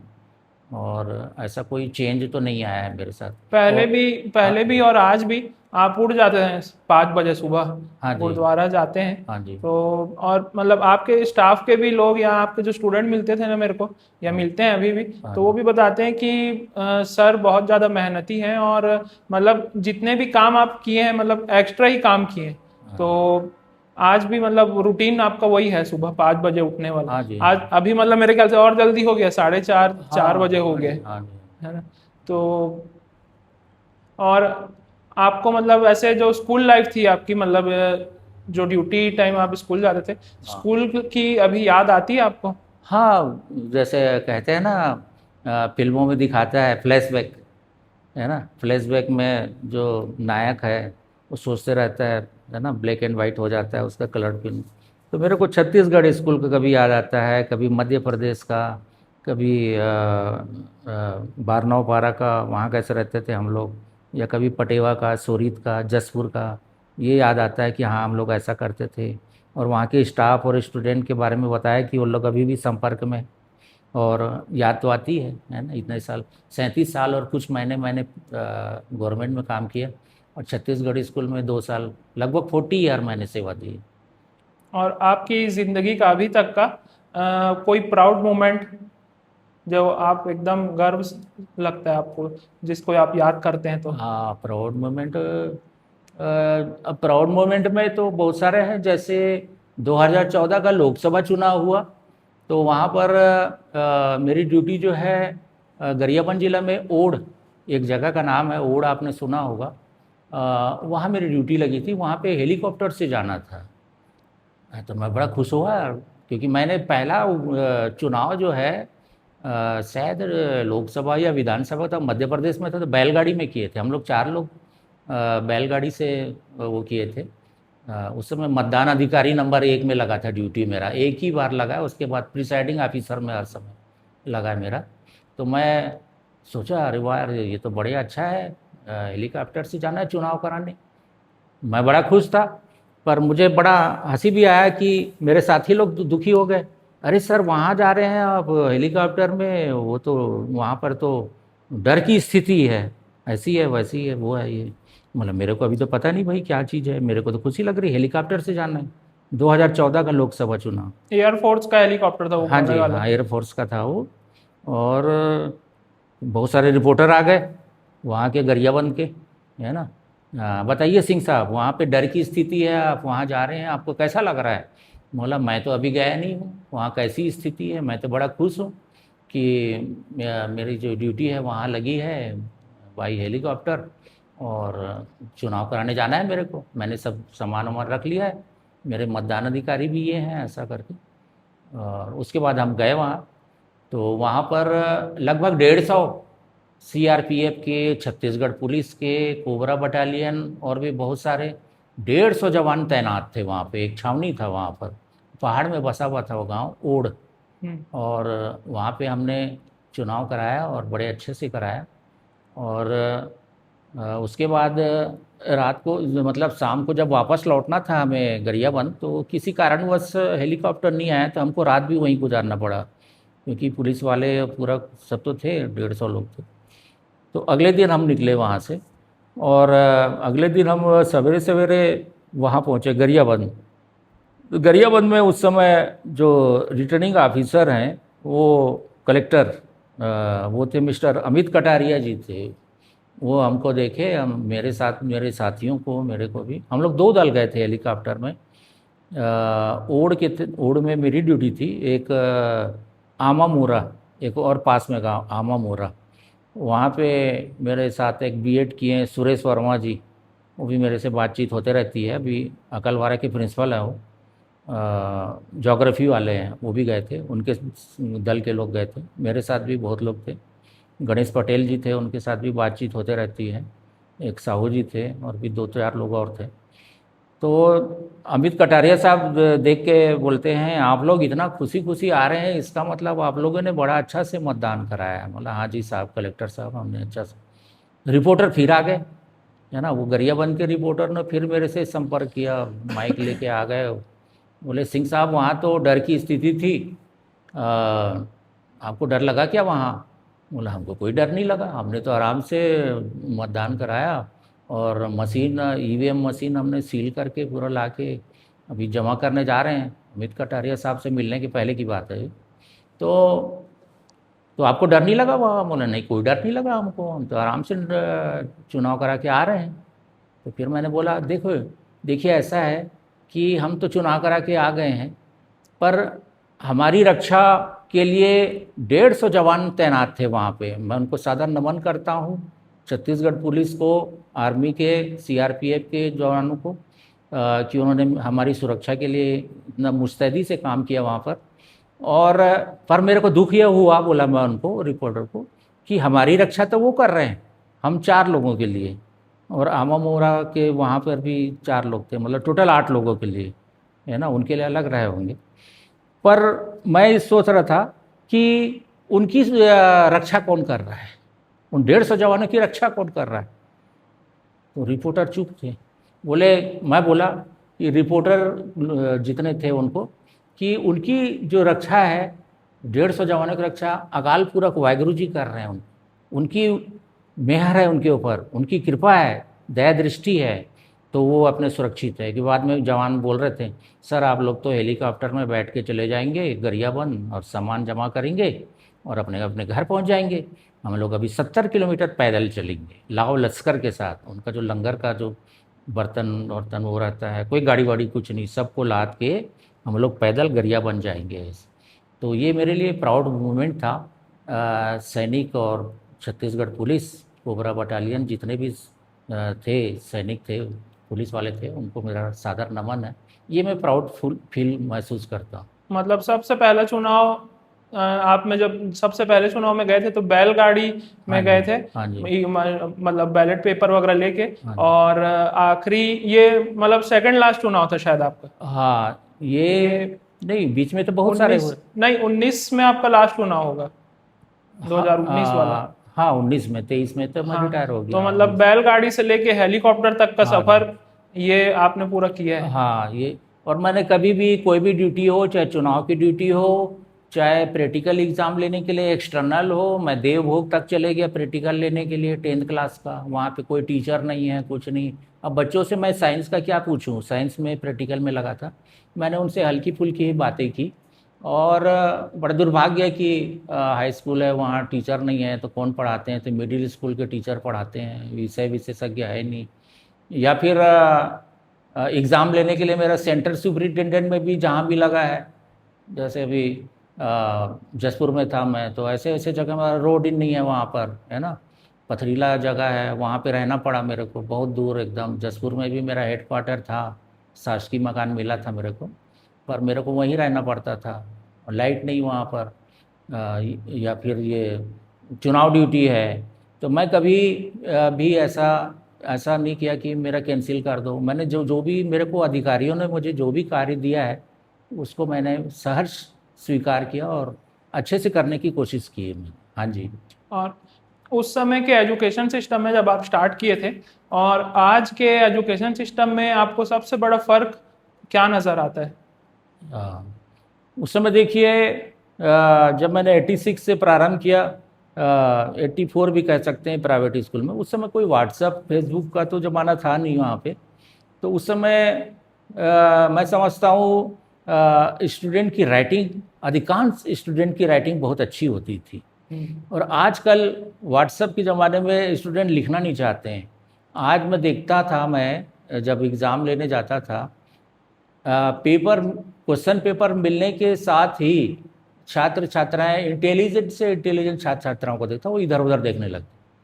हमारे समय में, मतलब उस समय जब शुरुआत थी, जब उस समय की बात है, तो उस समय ऐसा था कि जैसे हिंदी एक सब्जेक्ट है, हिंदी में इतना ज़्यादा लिखना पड़ता था कि स्टूडेंट इधर उधर देखता ही नहीं था, वो लिखते रहता था और सप्लीमेंट्री कॉपी सर करके कॉपी लेता था।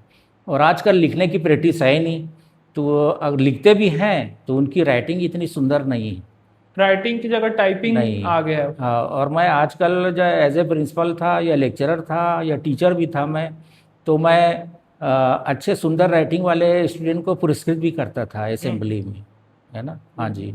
और सीजी बोर्ड में और सीबीएसई बोर्ड में आपको कुछ फ़र्क नज़र आता है?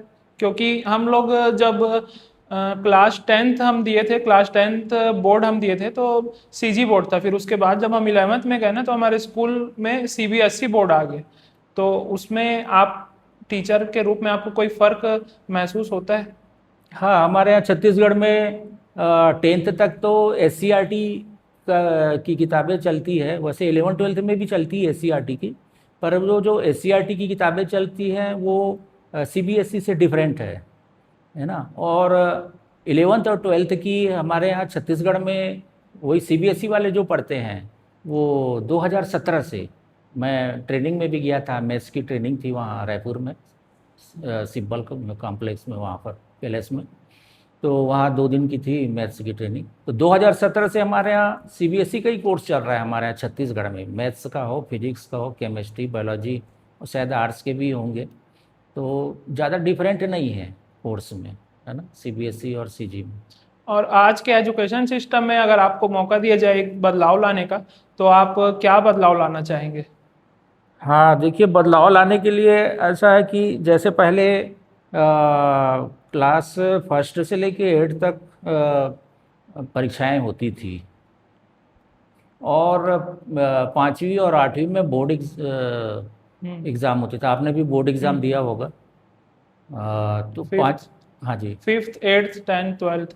हाँ, पहले 5th में, 8th में, फिर 10th और 12th।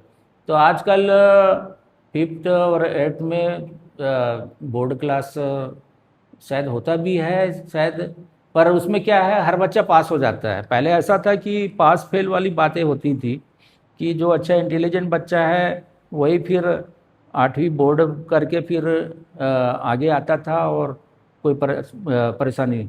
मैं ये नहीं कहता हूँ कि आज जो बच्चे आ रहे हैं सभी डल बच्चे आ रहे हैं, ऐसी बात नहीं है, अच्छे भी आते हैं। पर अगर बोर्ड क्लास हो और हर क्लास में एग्ज़ाम हो तो पेरेंट्स भी जागरूक होंगे। जैसे मैंने अभी पहले बताया कि पेरेंट्स मीटिंग लेने का मेरा उद्देश्य था कि पेरेंट्स जागरूक हो, बच्चों की पढ़ाई में ध्यान दें। तो अब 8वीं तक तो बच्चा पास हो जाता है, 9वीं में आता है तो 9वीं में आके फिर वो या तो उसका परफॉर्मेंस ठीक नहीं रहता है, या फिर फेल भी हो जाते हैं कई बच्चे। तो अगर वैसा होता, बोर्ड एग्ज़ाम या एग्ज़ाम ही होता मान लो, तो उसमें बच्चे डरते थोड़ा पढ़ाई में, और 9वीं क्लास में भी अच्छा प्रदर्शन।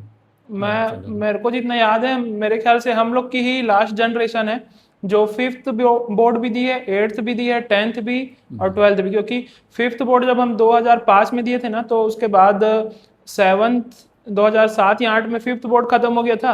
फिर 8th बोर्ड देने के बाद 8th बोर्ड खत्म हो गया। अभी 10th और 12th बोर्ड बचा हुआ है हाँ, दोनों बस अभी। 10th और 12th है। मेरे शायद मैं सोचता हूँ कि 2012 में सब खत्म हो गया। 5th और 8th जो बोर्ड हाँ, होता था 2012 में खत्म हो गया।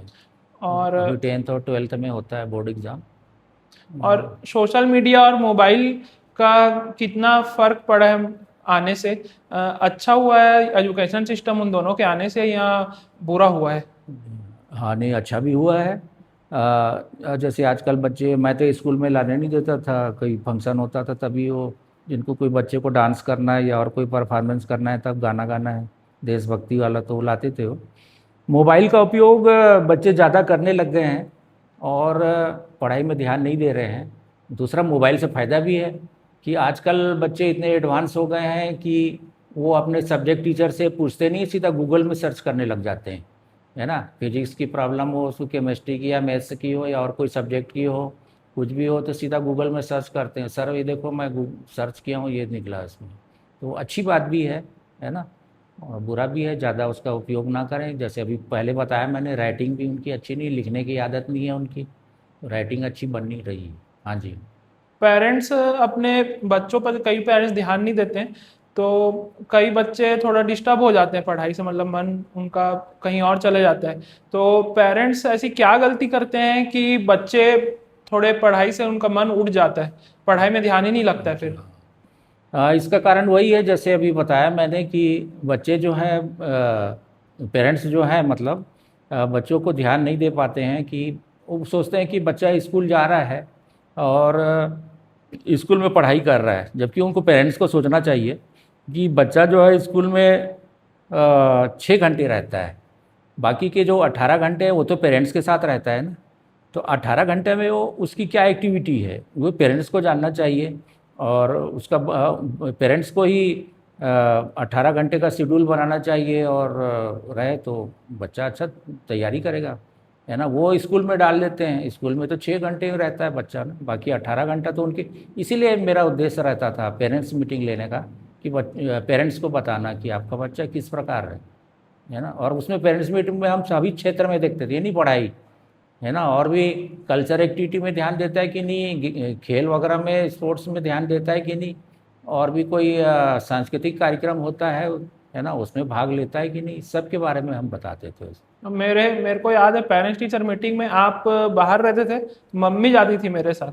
हाँ, आप जब हाँ स्कूल में पढ़ते थे तो मैं तो जसपुर में था उस समय, तो हाँ। नहीं जा पाता था। उसके पहले पटेवा भी था, पटेवा। जब यहाँ आ गए थे आप। हाँ, तो मम्मी ड्यूटी टाइम रहता था उस हाँ, समय। आपकी मम्मी जाती थी पेरेंट्स। मम्मी जाती थी, पर ज्यादा मेरे को डर ना ऐसे नहीं लगता था कि टीचर्स कुछ मेरी शिकायत करेंगे। ऐसे लगता था कि मम्मी सोच के जाती थी कि इसकी शिकायत करना करके। वहां से शिकायत तो नहीं आती थी, पर हाँ यहाँ मम्मी लेके जाती थी शिकायत मेरी हाँ कि ये घर में नहीं पढ़ता है करके। हाँ जी, हाँ जी।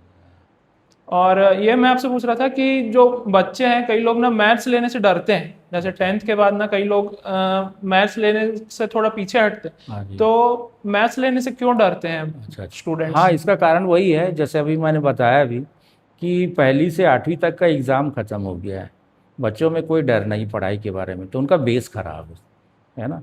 तो बेस खराब होने के कारण वो मैथ्स लेने में हिचकिचाते हैं। 9th 10th में तो उनको मैथ्स से पढ़ना ही पड़ता है ना। अब 11 में जाके फिर वो अलग अलग क्षेत्र में चले जाते हैं, अलग अलग सब्जेक्ट में, तो मैथ्स नहीं लेने का, जिसका मैथ्स में बेस अच्छा है शुरू से ही, है ना, किस प्रकार स्टेप बाय स्टेप मार्क मिलता है मैथ्स में, कैसा क्या करना है, फार्मूला कहाँ यूज़ करना है, क्या करना है, जिनको मालूम है वही फिर आगे चल के मैथ्स लेता है। इसलिए मैथ्स से डर लगता है, मैथ्स लेने वाले की संख्या इसलिए कम हो गई इस। और अभी हाँ। जैसे कई कोचिंग इंस्टीट्यूट्स हैं, तो हम्म वो मतलब एग्जाम क्रैक करने के लिए ना शॉर्टकट ट्रिक सिखाते हैं मैथ्स में भी, कि हम्म ऐसे करेंगे तो जल्दी आपको सॉल्यूशन मिलेगा, आंसर मिलेगा। तो हम्म। आप भी अपने समय में शॉर्टकट ट्रिक्स बताते थे स्टूडेंट्स को? नहीं, मैंने शॉर्टकट कभी नहीं रास्ता अपनाया नहीं मैंने। इसका भी एक उदाहरण मैं देना चाहूँगा। कुछ साल पहले एक 8वीं का बच्चा मेरे पास आया, यही महासुन में ही, पड़ोस का। बोले सर, ये वाला सवाल बता दीजिए, कल मेरा टेस्ट है। तो मैंने देखा, और उसको रजिस्टर लेके आया हुआ था वो, तो उसके रजिस्टर में मैंने लगभग वो सवाल को एक पेज में बताया है ना।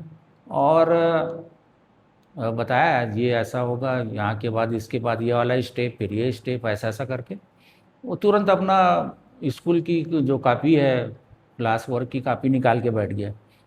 सर, मेरी मैडम ने तो ये देखिए ये बताया है। तो देखा मैंने, उसमें 4 या 5 लाइन में हो गया था उसका, एकदम से शॉर्टकट। बोला नहीं, ये आपको अगर आगे अच्छे नंबर लाना है मैथ्स में, आगे चल के आपको मैथ्स लेना है, गवर्नमेंट स्कूल का बच्चा था वो, तो आपको पूरा स्टेप बाय स्टेप करना चाहिए, है ना। फिर मेरा एक भतीजा, आपका कज़िन है गगनजोत सिंह, वो भी उस समय 8वीं में पढ़ता था वो। मैंने उसको बुलाया, मैंने वही सवाल गगनजोत को दिया मैं, वो तो उसने उस सवाल को मेरे जैसे ही किया, पूरा पूरा एक पेज में किया है, और बताया। मैं बोला हाँ देखो, ऐसा होना चाहिए, है ना। हालांकि मैंने कंपेयर नहीं किया, क्योंकि बच्चे के मन में आता है। मैंने मन ही मन सोचा कि मैं गवर्नमेंट स्कूल वाले बच्चे को बोलूँ और अपने भतीजे का बोलूँ, उन्होंने एक पेज में कर दिया उन्होंने, आपने ऐसा किया, ऐसा मैंने कंपेयर नहीं किया। बोला हाँ ठीक है, बोला। मैं उसको दिखा, वो कर दिया मैंने गगनजोत सिंह को। तो ये शॉर्टकट मैंने कभी नहीं बताया है। मैंने 8वीं क्लास के बच्चों को भी, घर आते थे, खरगोन मध्य प्रदेश में था, वहाँ भी उनको बताता था मैं। और 9वीं 10वीं 11वीं 12वीं, और कैसे मार्क्स मिलता है मैथ्स में, है ना। वैल्यूएशन में भी जाता था मैं, गरियाबंद महासमुंद में भी गया हूँ, जसपुर में मैं नहीं गया हूँ।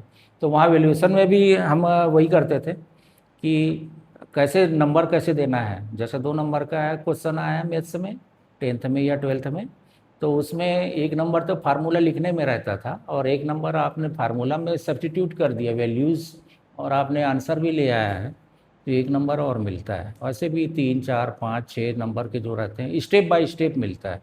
तो इसलिए शॉर्टकट तो चलेगा ही नहीं इसमें ना, इसलिए मैं शॉर्टकट ट्रिक किसी स्टूडेंट को नहीं बताया।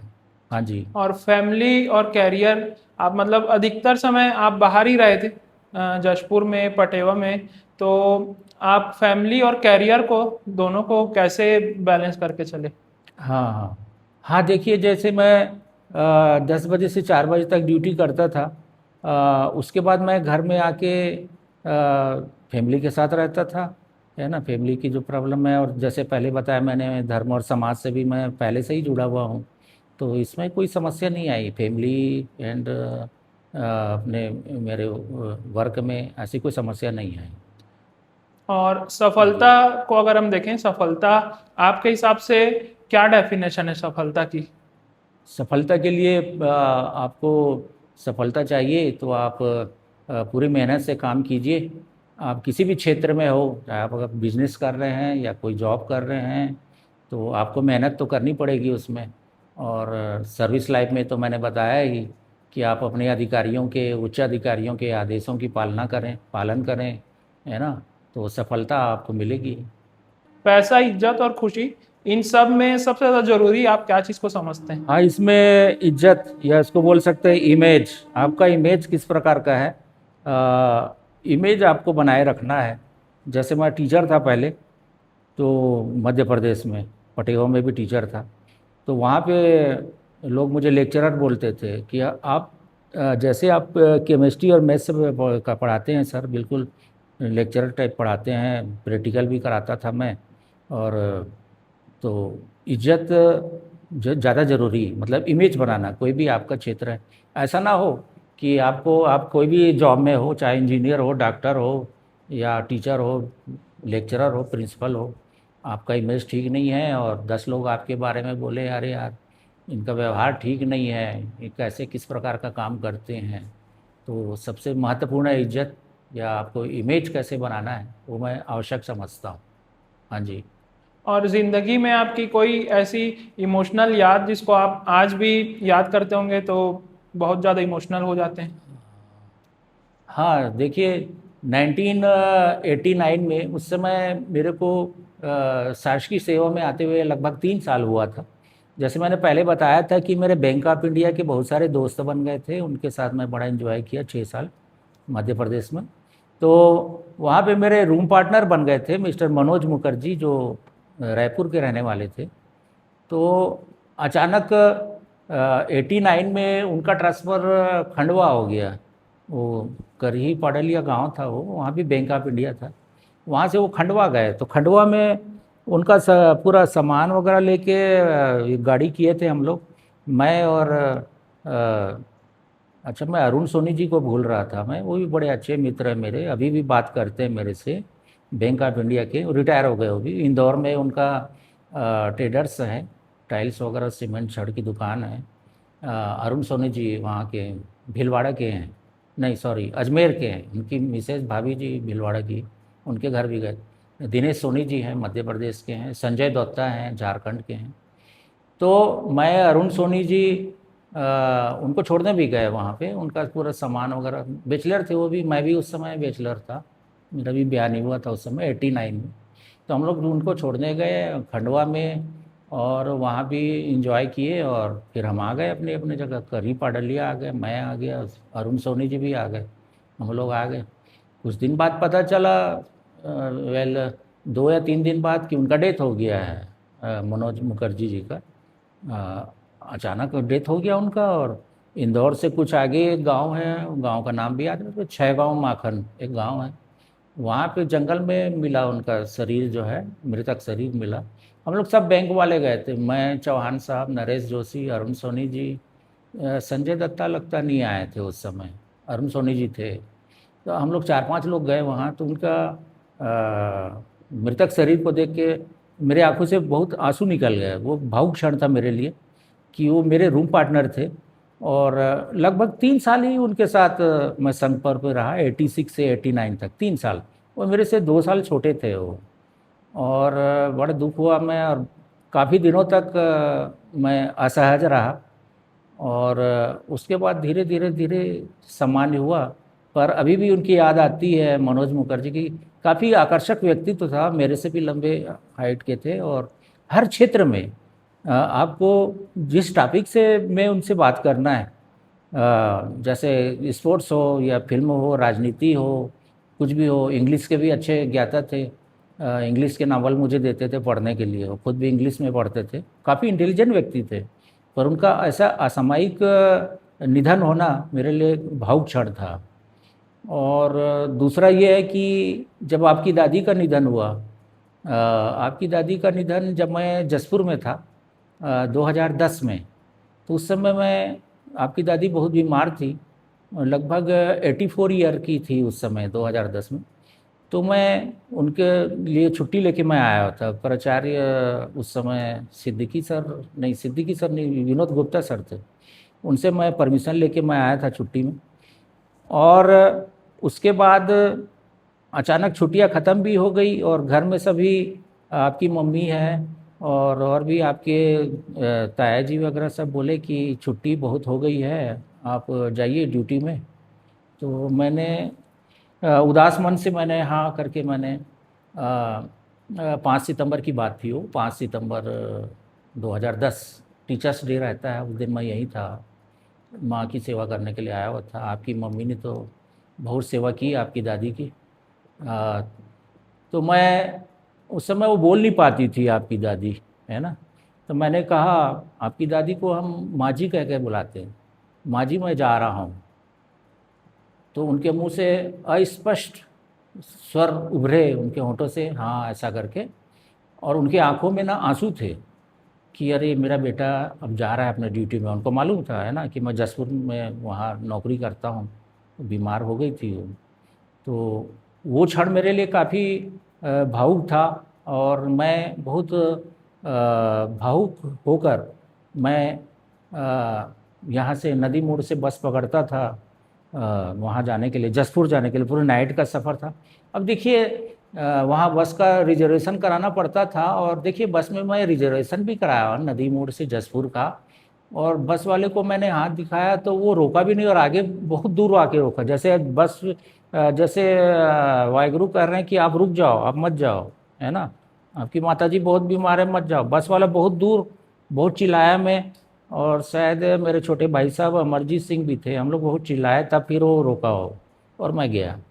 अगले दिन गया, मैं ड्यूटी ज्वाइन किया, और उसके बाद फिर शाम को मेरे मित्र जिनका डेथ हो गया है, संजय नंदे जी, तो मैं अपना मोबाइल में आपकी मम्मी का फ़ोन आया था, मैं शायद किचन में कुछ कर रहा था, तो मैं उठा नहीं पाया। तो वो संजय नंदे का और कुछ स्टाफ के लोगों का, सिद्दीकी सर का, गुप्ता जी का नंबर मैं दिया हुआ था, तो उन्होंने संजय नंदे सर का मैं बताया था कि पास में ही रहते हैं, तो उनको फ़ोन लगाया। और सौभाग्य से संजय नंदे जी मेरे रूम में ही आए हुए थे, आपस में बात कर रहे थे हम लोग। तो बताया कि आपकी दादी जी का निधन हो गया है। तो अब मैं उदास हो गया एकदम पूरा, और जल्दी से सामान वामान समेटा, और रातों रात निकल गया मैं। उन्होंने, संजय नंदे जी का वहाँ पे अच्छा अप्रोच था वहाँ पर।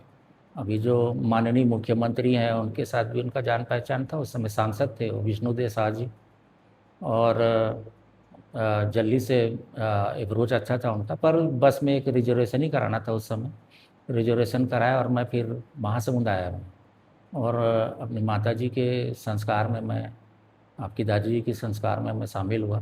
तो ये 2 क्षण मेरे लिए बहुत भावुक थे, क्योंकि कहते हैं ना, कई लोग कहते हैं कि माँ हमारे साथ रहती है, तो नहीं, मैं ऐसा नहीं कहता हूँ, ऐसा कहना गलत है। माँ हमारे साथ रहती है, हम माँ के साथ रहते हैं, है ना। आप भी 15 साल रहे, है ना, अपनी दादी के साथ, आपने भी बहुत कुछ सीखा है।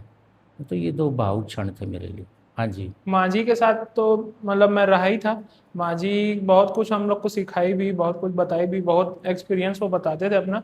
दादाजी के साथ मेरा नहीं हुआ उतना, मतलब दादाजी को मैं तो देखा भी नहीं हूँ। तो दादाजी की आप बताते हैं हमको, बहुत सारी बात बताते हैं और एक्सपीरियंस बताते हैं अपना। तो दादाजी से कोई ऐसी बात जो आप, अच्छी बात आज आप हमसे शेयर करना चाहेंगे, जो आप सीखे हैं और आज तक आपके काम आ रही है? आपके दादाजी का जब डेथ हुआ ना, तो मैं उस समय 81 में डेथ हुआ उनका। उस समय मैं लगभग 20 साल का था, 20 साल का भी नहीं था, 19 साल कुछ महीने का था, फर्स्ट ईयर में पढ़ रहा था शायद। तो आपके दादाजी रेलवे में सर्विस करते थे, क्योंकि पिताजी सर्विस करते थे तो हम सभी भाई भी सर्विस में आए। तो पिताजी मेरे पिताजी और आपके दादाजी जो हैं वो रेलवे में सर्विस करते थे, और रेलवे में सर्विस करते हुए भी उन्होंने हमारे पूरे हम सब भाई बहनों को देखा, उन्होंने पढ़ाया लिखाया भी। और सबसे महत्वपूर्ण ये है कि अभी आज हम लोग जहाँ रह रहे हैं, पिताजी ने और माताजी ने ही ये प्लॉट खरीदा उस समय, और जिसमें हम लोग अपना मकान बनाए, हम लोग सभी 6 भाई, एक बहन है हमारी। और पिताजी रेलवे में सर्विस करते थे, और रेलवे में सर्विस करने के बाद वो घर आते थे, और खाली समय में वो उनको बागवानी का भी शौक़ था, पेड़ पौधे लगाने का, फलों के वृक्ष भी लगाते थे। तो माताजी को भी शौक़ था, माताजी को मतलब आपकी दादी को सब्जियां वगैरह लगाने का शौक़ था। तो मेरे को अपने माताजी और पिताजी मतलब आपके दादा दादी दोनों के शौक़ मेरे को हैं, कि मेरे को भी पेड़ पौधों का बड़ा शौक़ है और सब्जी वब्जी लगाने का, वो करने का।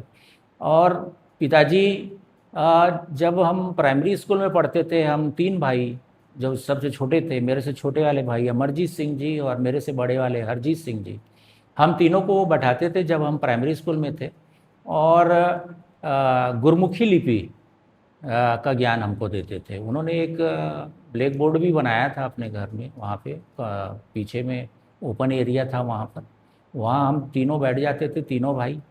बड़े भाई लोग को सिखा चुके थे वो, बड़े 3 और थे, हम तीनों को। और एक रेलवे में एक स्पेशल चाक आता था गोल सा, वो चाक से वो हमको गुरमुखी लिपि सिखाते थे। हमने गुरमुखी लिपि पिताजी से सीखा। कई लोग आजकल पूछते हैं मेरे को, हमारे समाज वाले और दूसरे समाज वाले भी, कि क्या पहले आपने हिंदी सीखा फिर गुरमुखी सीखा? बोले नहीं, पाठ करना। बोले नहीं, हमने सीधा गुरमुखी से सीखा है, हमारे पिताजी ने सिखाया उसको। और इस प्रकार पिताजी ने गुरमुखी लिपि तो सिखाया ही, साथ ही साथ माताजी अब किचन में व्यस्त हो जाती थी शाम को या रात को, तो हम तीनों भाई एक साथ एक टेबल भी में बैठ के हम तीनों भाई पढ़ते थे। तो पिताजी पूरा ध्यान रखते थे कि ये पढ़ाई कर रहे हैं कि नहीं कर रहे हैं, है ना। उसके अलावा हमारे जो बड़े वाले भाई जो रेलवे में अधिकारी रह चुके हैं, मेरे से 10 साल बड़े हैं, उनका भी बड़ा ध्यान रहा हमारे पढ़ाई लिखाई में। वो भी हमारे पढ़ाई लिखाई में बहुत ध्यान रखते थे। जैसे मैंने सब्जेक्ट मेरे बोले, वो हम सभी भाइयों के ऊपर वो भी ध्यान रखते थे, तो पिताजी का भी। पर मैं अपनी माताजी से ज़्यादा प्रेरित हुआ हूँ, माताजी के साथ मैं ज़्यादा दिन रहा हूँ, ये है ना। तो माताजी की बातें अधिकांश ध्यान देता कि बेटा कोई अगर कुछ नहीं बोल रहा है आपको, आप बिल्कुल उससे उलझोगे नहीं। हाँ, आप अगर काम अच्छा कर रहे हैं, आपको लग रहा है कि आप अच्छा काम कर रहे हैं, आप अपनी नौकरी में, मैं नौकरी में आ गया था तब भी समझाती थी, कॉलेज में पढ़ते थे तो भी। तो फिर अगर आपको कोई गलत बोल रहा है तो उससे आप बिल्कुल डरना नहीं, डरने की कोई बात नहीं है, क्योंकि हमारे धर्म में है कि हमको डरना किसी से नहीं है, सिर्फ अकाल पुरख वाहिगुरु जी से डरना है। जहाँ पे गलत लगता था वहाँ पे डरना। तो माताजी की बात को याद करके मैंने अपने कैरियर में, अपने सर्विस लाइफ में कई नेताओं से भी मेरी बात हुई है, अधिकारियों से भी हुई है ना, जहाँ गलत रहते थे। ये नहीं कि आज्ञा माने, तो ठीक है हमने आज्ञा माना है, पर कई बार लगता था कि नहीं ये गलत हो रहा है ना। अधिकारी या नेता गलत नहीं करते थे, ये नहीं बोल रहा हूँ वो गलत करते थे, पर ऐसा लगता था कि नहीं ये गलत है, इसको हमको आवाज़ उठाना चाहिए। मैं नहीं बोल रहा हूँ कि अधिकारी, और हमने तो उनका आदेश माना है, नेताओं का भी माना है, अधिकारियों का, पर ऐसा लगता था कि नहीं ये काम मेरे लिए ठीक नहीं लग रहा है ना। उनका विरोध नहीं करते थे हम, पर हम उससे, जैसे एक बार मैंने चुनाव में ड्यूटी लगा मेरा, तो आईडी बनता है, तो उसमें जसपुर, ये नहीं, ये गरियाबंद की बात, मैं वो डिप्टी कलेक्टर का नाम नहीं लेना चाहता हूँ, रिटायर भी हो गए होंगे। तो एक फ़ोटो लगा था, तो मेरा फ़ोटो ना लग के दूसरे का लग गया फ़ोटो, हमारे कोई समाज वाले का किसका लग गया था पता नहीं। तो मैं सीधा गया, और डिप्टी कलेक्टर महोदय थे वो, तो उनके पास गया, तो बोला वो मेरे ऊपर थोपने लग गए, ये आपके विभाग की गलती है, ट्राइबल विभाग की। बोला नहीं देखिए महोदय, मैं ये नहीं बोल रहा हूँ किसकी गलती है, विभाग की है कि रिटर्निंग ऑफिसर की गलती है, किसकी है ये नहीं बोल रहा हूँ। ये मेरा फ़ोटो नहीं है, तो इसको आपको चेंज करना पड़ेगा। तो थोड़ा नॉर्मल हुए हो, बोले आइए मेरे ऑफिस में आइए, फ़ोटो लाए हैं क्या? बोला हाँ मैं लाया हूँ। फिर मैं उनके डिप्टी कलेक्टर के ऑफिस में गया, मैं फ़ोटो लेके तुरंत अपने क्लर्क को बुलाया और फिर नया आदेश निकला जिसमें मेरा फ़ोटो लगा है ना। तो ये सब मैंने अपनी माताजी से सीखा है, जहाँ पे गलत हो बेटा वहाँ पे बोलना है आपको, जहाँ पे लग रहा है आपको कि नहीं सही चल रहा है। तो ये जैसे मध्य प्रदेश में भी था, तो एक बार मेरा एक स्टूडेंट अभी मेरे से बातचीत करते रहता है, अनिल दुबे, सुन रहा होगा, अभी देख रहा होगा मेरा भी। अनिल दुबे वो चाय के व्यापारी हैं, अभी 50 साल का होंगे वो। तो सर मैथ्स बताइए 12th का।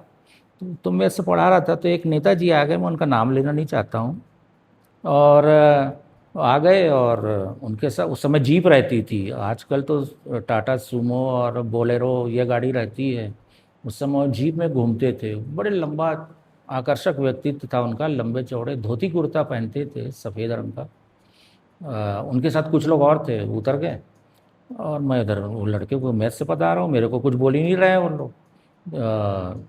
ये दीवार है, सामने एक दीवार था, उसको हिसाब इसको तोड़ दीजिए, उधर एक कमरा है, ऐसा हाल बन जाएगा, किचन लेटरिन बाथरूम सब है, अटैच है। MIG क्वार्टर में रहता था मैं, शासकीय क्वार्टर मिला था मेरे को।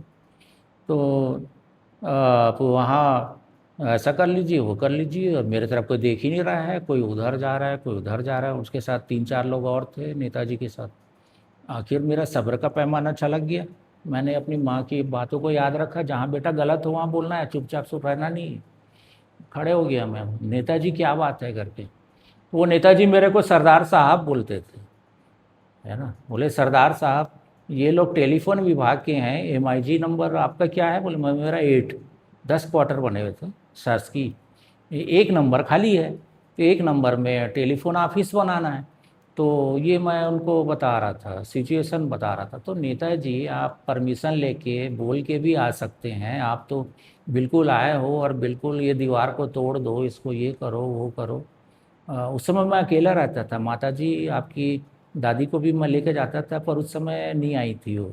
89 से मैं लेके गया था वहाँ पर, उसके बाद लेके गया। तो कुछ नहीं बोले वो नेताजी, है ना। उनके साथ जो थे वो भी देखे, उड़ती नज़र देखे मेरे तरफ, कुछ नहीं बोले और चले गए, है ना। तो जहाँ पे गलत हो वहाँ पे मैंने कहा है। हालांकि विरोध की वाली बात नहीं है कि मैंने किसी नेता अधिकारी का किसी का विरोध किया हो, जहाँ पे गलत लग रहा है वहाँ पे बोला मैंने, है ना, ऐसा कोई बात नहीं है। तो ये मैंने अपनी माँ से सीखा है कि बेटा जब भी कोई गलत लगता है वहाँ आपको बोलना है, नहीं तो आप चुप ही रहो। ज़्यादातर मैं चुप ही रहता हूँ। मैं जैसे बताया कि मध्य प्रदेश में जहाँ मैं नौकरी करता था, वहाँ प्रिंसिपल चौरसिया जी थे, मेरे ऊपर लेख भी लिखे थे वो। बोले मितभाषी एक शब्द का उपयोग किया था, मृदुभाषी और मितभाषी ऐसा लिखा था। बोले सर ये मितभाषी क्या होता है? तो उन्होंने बताया कि कम बोलने वाले, आप कम बोलते हैं पर अच्छा बोलते हैं, मृदुभाषी हैं। तो मैंने सबका रेस्पेक्ट भी किया, जैसे मैडम के बारे में बताया, लीला रिजवानी जयराम नगर इंदौर की थी, मेरी आदर्श थी, उनसे भी मैंने बहुत सीखा है। घर आके मैं आपकी दादी जी को बताता था मैं मैडम के बारे में, तो बेटा उनका सम्मान किया करो, ऐसी है मैडम। तो बोला हाँ बिल्कुल, आपने सिखाया रास्ता, तो बिल्कुल सम्मान करते हैं, अच्छे लोगों का हम सम्मान करते हैं। कोई उलझ रहा है तो फिर उसके साथ फिर वैसे ही बनना पड़ता है हमको। तो ये मैंने आपकी दादी जी से बहुत कुछ सीखा है, आपके दादाजी से भी सीखा हुआ है। हाँ जी। और बचपन में जब मैं छोटा था, एज कम थी मेरी, तो कभी आपको ऐसा लगा कि ये हाथ से निकल सकते हैं हमारे करके? मतलब कुछ आपको टेंशन होती थी बचपन में कि ये बिगड़ ना जाए कर? नहीं ऐसा कुछ नहीं, जैसे मैंने अभी पहले बताया ही कि आप 15 साल अपनी दादी के साथ रहे हैं, है ना। आपकी दादी के बाद आपको जो संस्कार दिया है आपकी मम्मी ने दिया है, मेरा तीसरा नंबर है, मैं भी देते रहता हूँ, हम तो दोस्त जैसे रहते हैं, है ना। कभी ऐसा कमी महसूस नहीं करते हैं कि घर में आ गए तो हम दोस्त जैसे बात करते हैं कि कल आप रायपुर गए थे दोस्तों के साथ घूमने, वहाँ क्या किए, कहाँ गए थे आप, कितने बजे आए, है ना। तो आपका ये दोस्त एरी सनवर हमेशा साथ में रहते हैं, आपके और भी दोस्त लोग हैं रहते हैं साथ में, है ना।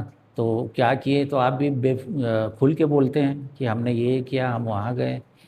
तो ऐसा कुछ नहीं हुआ, क्योंकि आपने अपनी दादी से 15 साल सीखा हुआ है। दादी ने, आपकी दादी आपको बोलती थी कि बेटा गरीब और लाचार लोग की मदद करना।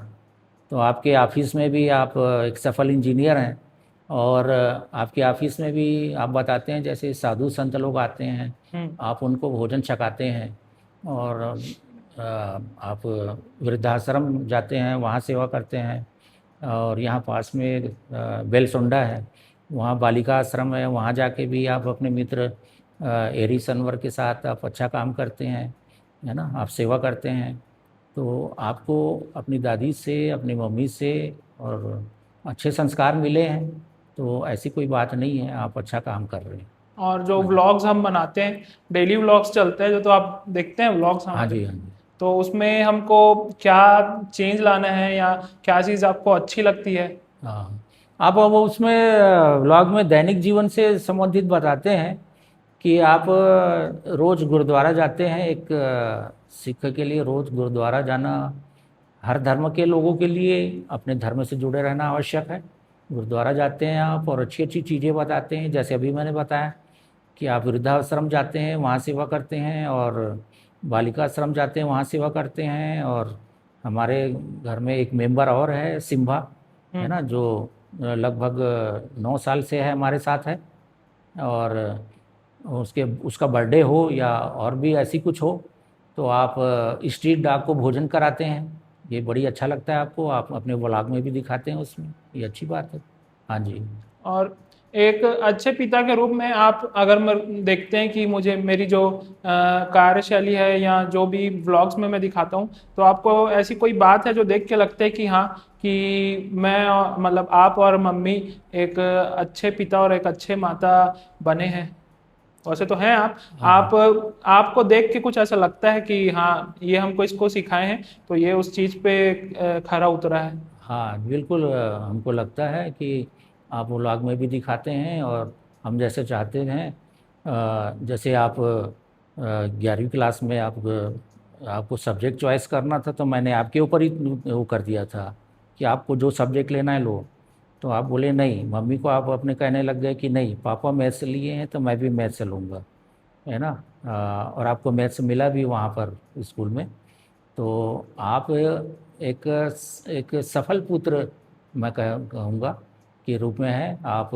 यहाँ अपना कार्य भी करते हैं, समाज से भी जुड़े हैं आप। सिख यूथ विंग उसके वो कार्यक्रम वो भी हैं, अध्यक्ष भी हैं, आप समाज से जुड़े हुए हैं। सदस्य सदस्य। सदस्य बोल सकते हैं उसको, आप सदस्य भी हैं, और समाज सेवा भी करते हैं, और एक सफल इंजीनियर भी हैं। आप अपने इंजीनियरिंग किए हैं, आपने बीटेक किया हुआ है, और आप अच्छे इंजीनियर हैं। तो हमको, हम दोनों को गर्व है आपके ऊपर। हाँ धन्यवाद जी। धन्यवाद। और ऐसी कोई बात जो आप आज तक नहीं कहे हो या आप और मम्मी डिस्कस करते हो, तो आज आप बोलना चाहें?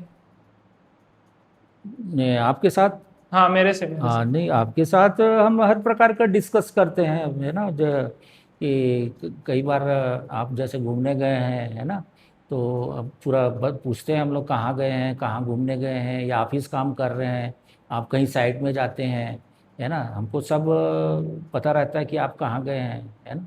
तो ऐसा तो कुछ नहीं है, ऐसा और कुछ भी। हाँ जी, ब्लॉग्स में भी देख लेते हैं आप? ब्लॉग में भी देख लेते हैं, पता चल जाता है। और अब ना समय आ गया है पॉडकास्ट को एंड करने का। हाँ जी, और जो हमारे व्यूअर्स हैं नए, ये जो हमारा नया चैनल है, इसमें नए व्यूअर्स जुड़ेंगे, तो नए व्यूअर्स के लिए, नए सब्सक्राइबर साथियों के लिए आप दो शब्द कहना चाहेंगे? हाँ जी। हाँ, नए व्यूअर्स, अब देखिए सब समझदार लोग हैं, हमारे देश के रहने वाले भारतवासी, है ना, कि उनको अब जो भी क्षेत्र में हैं, आप बिजनेसमैन हैं, जॉब करते हैं, या स्टूडेंट हैं, है ना, कई स्टूडेंट भी होंगे आपके व्यूअर्स। तो उनको मैं यही कहूँगा कि आप अपना जो भी कार्य कर रहे हैं उसको ईमानदारी से करें, और अपने माता पिता, आप जिस जगह में रहते हैं, गांव में या शहर में, और अपने देश का सम्मान बढ़ाएं, अच्छे कार्य करें, ताकि लोग आपको जाने। आपका इमेज सबसे महत्वपूर्ण है, और ताकि आपका इमेज अच्छा बने, ताकि लोग बरसों याद रखें हम। जी धन्यवाद। बहुत बहुत धन्यवाद जी आपका। धन्यवाद। तो दोस्तों ये हमारा पहला एपिसोड था। हमने आज अपना पहला एपिसोड शूट कर लिया है और इसमें हम राजनीतिक, गैर राजनीतिक और अलग अलग फील्ड से एक्सपर्ट्स लोगों को बुलाने की पूरी कोशिश करेंगे और एक नई चीज़ की भी शुरुआत करने जा रहे हैं, जिसमें हम उनको भी अपने पॉडकास्ट चैनल में इनवाइट करेंगे जिनके साथ गोस्ट एनकाउंटर्स हुए, मतलब जिनके साथ भूतों की घटना या प्रेत की घटना हुई हो। मतलब कहानी नहीं बोल सकते, जो रियल घटना अगर किसी के साथ हुई है तो स्क्रीन में आपको ना हमारा व्हाट्सएप नंबर शो हो रहा है, उसमें आप वॉइस नोट भेज दीजिएगा। हम सुन के आपको अपने पॉडकास्ट में जरूर बुलाएंगे। बहुत बहुत धन्यवाद।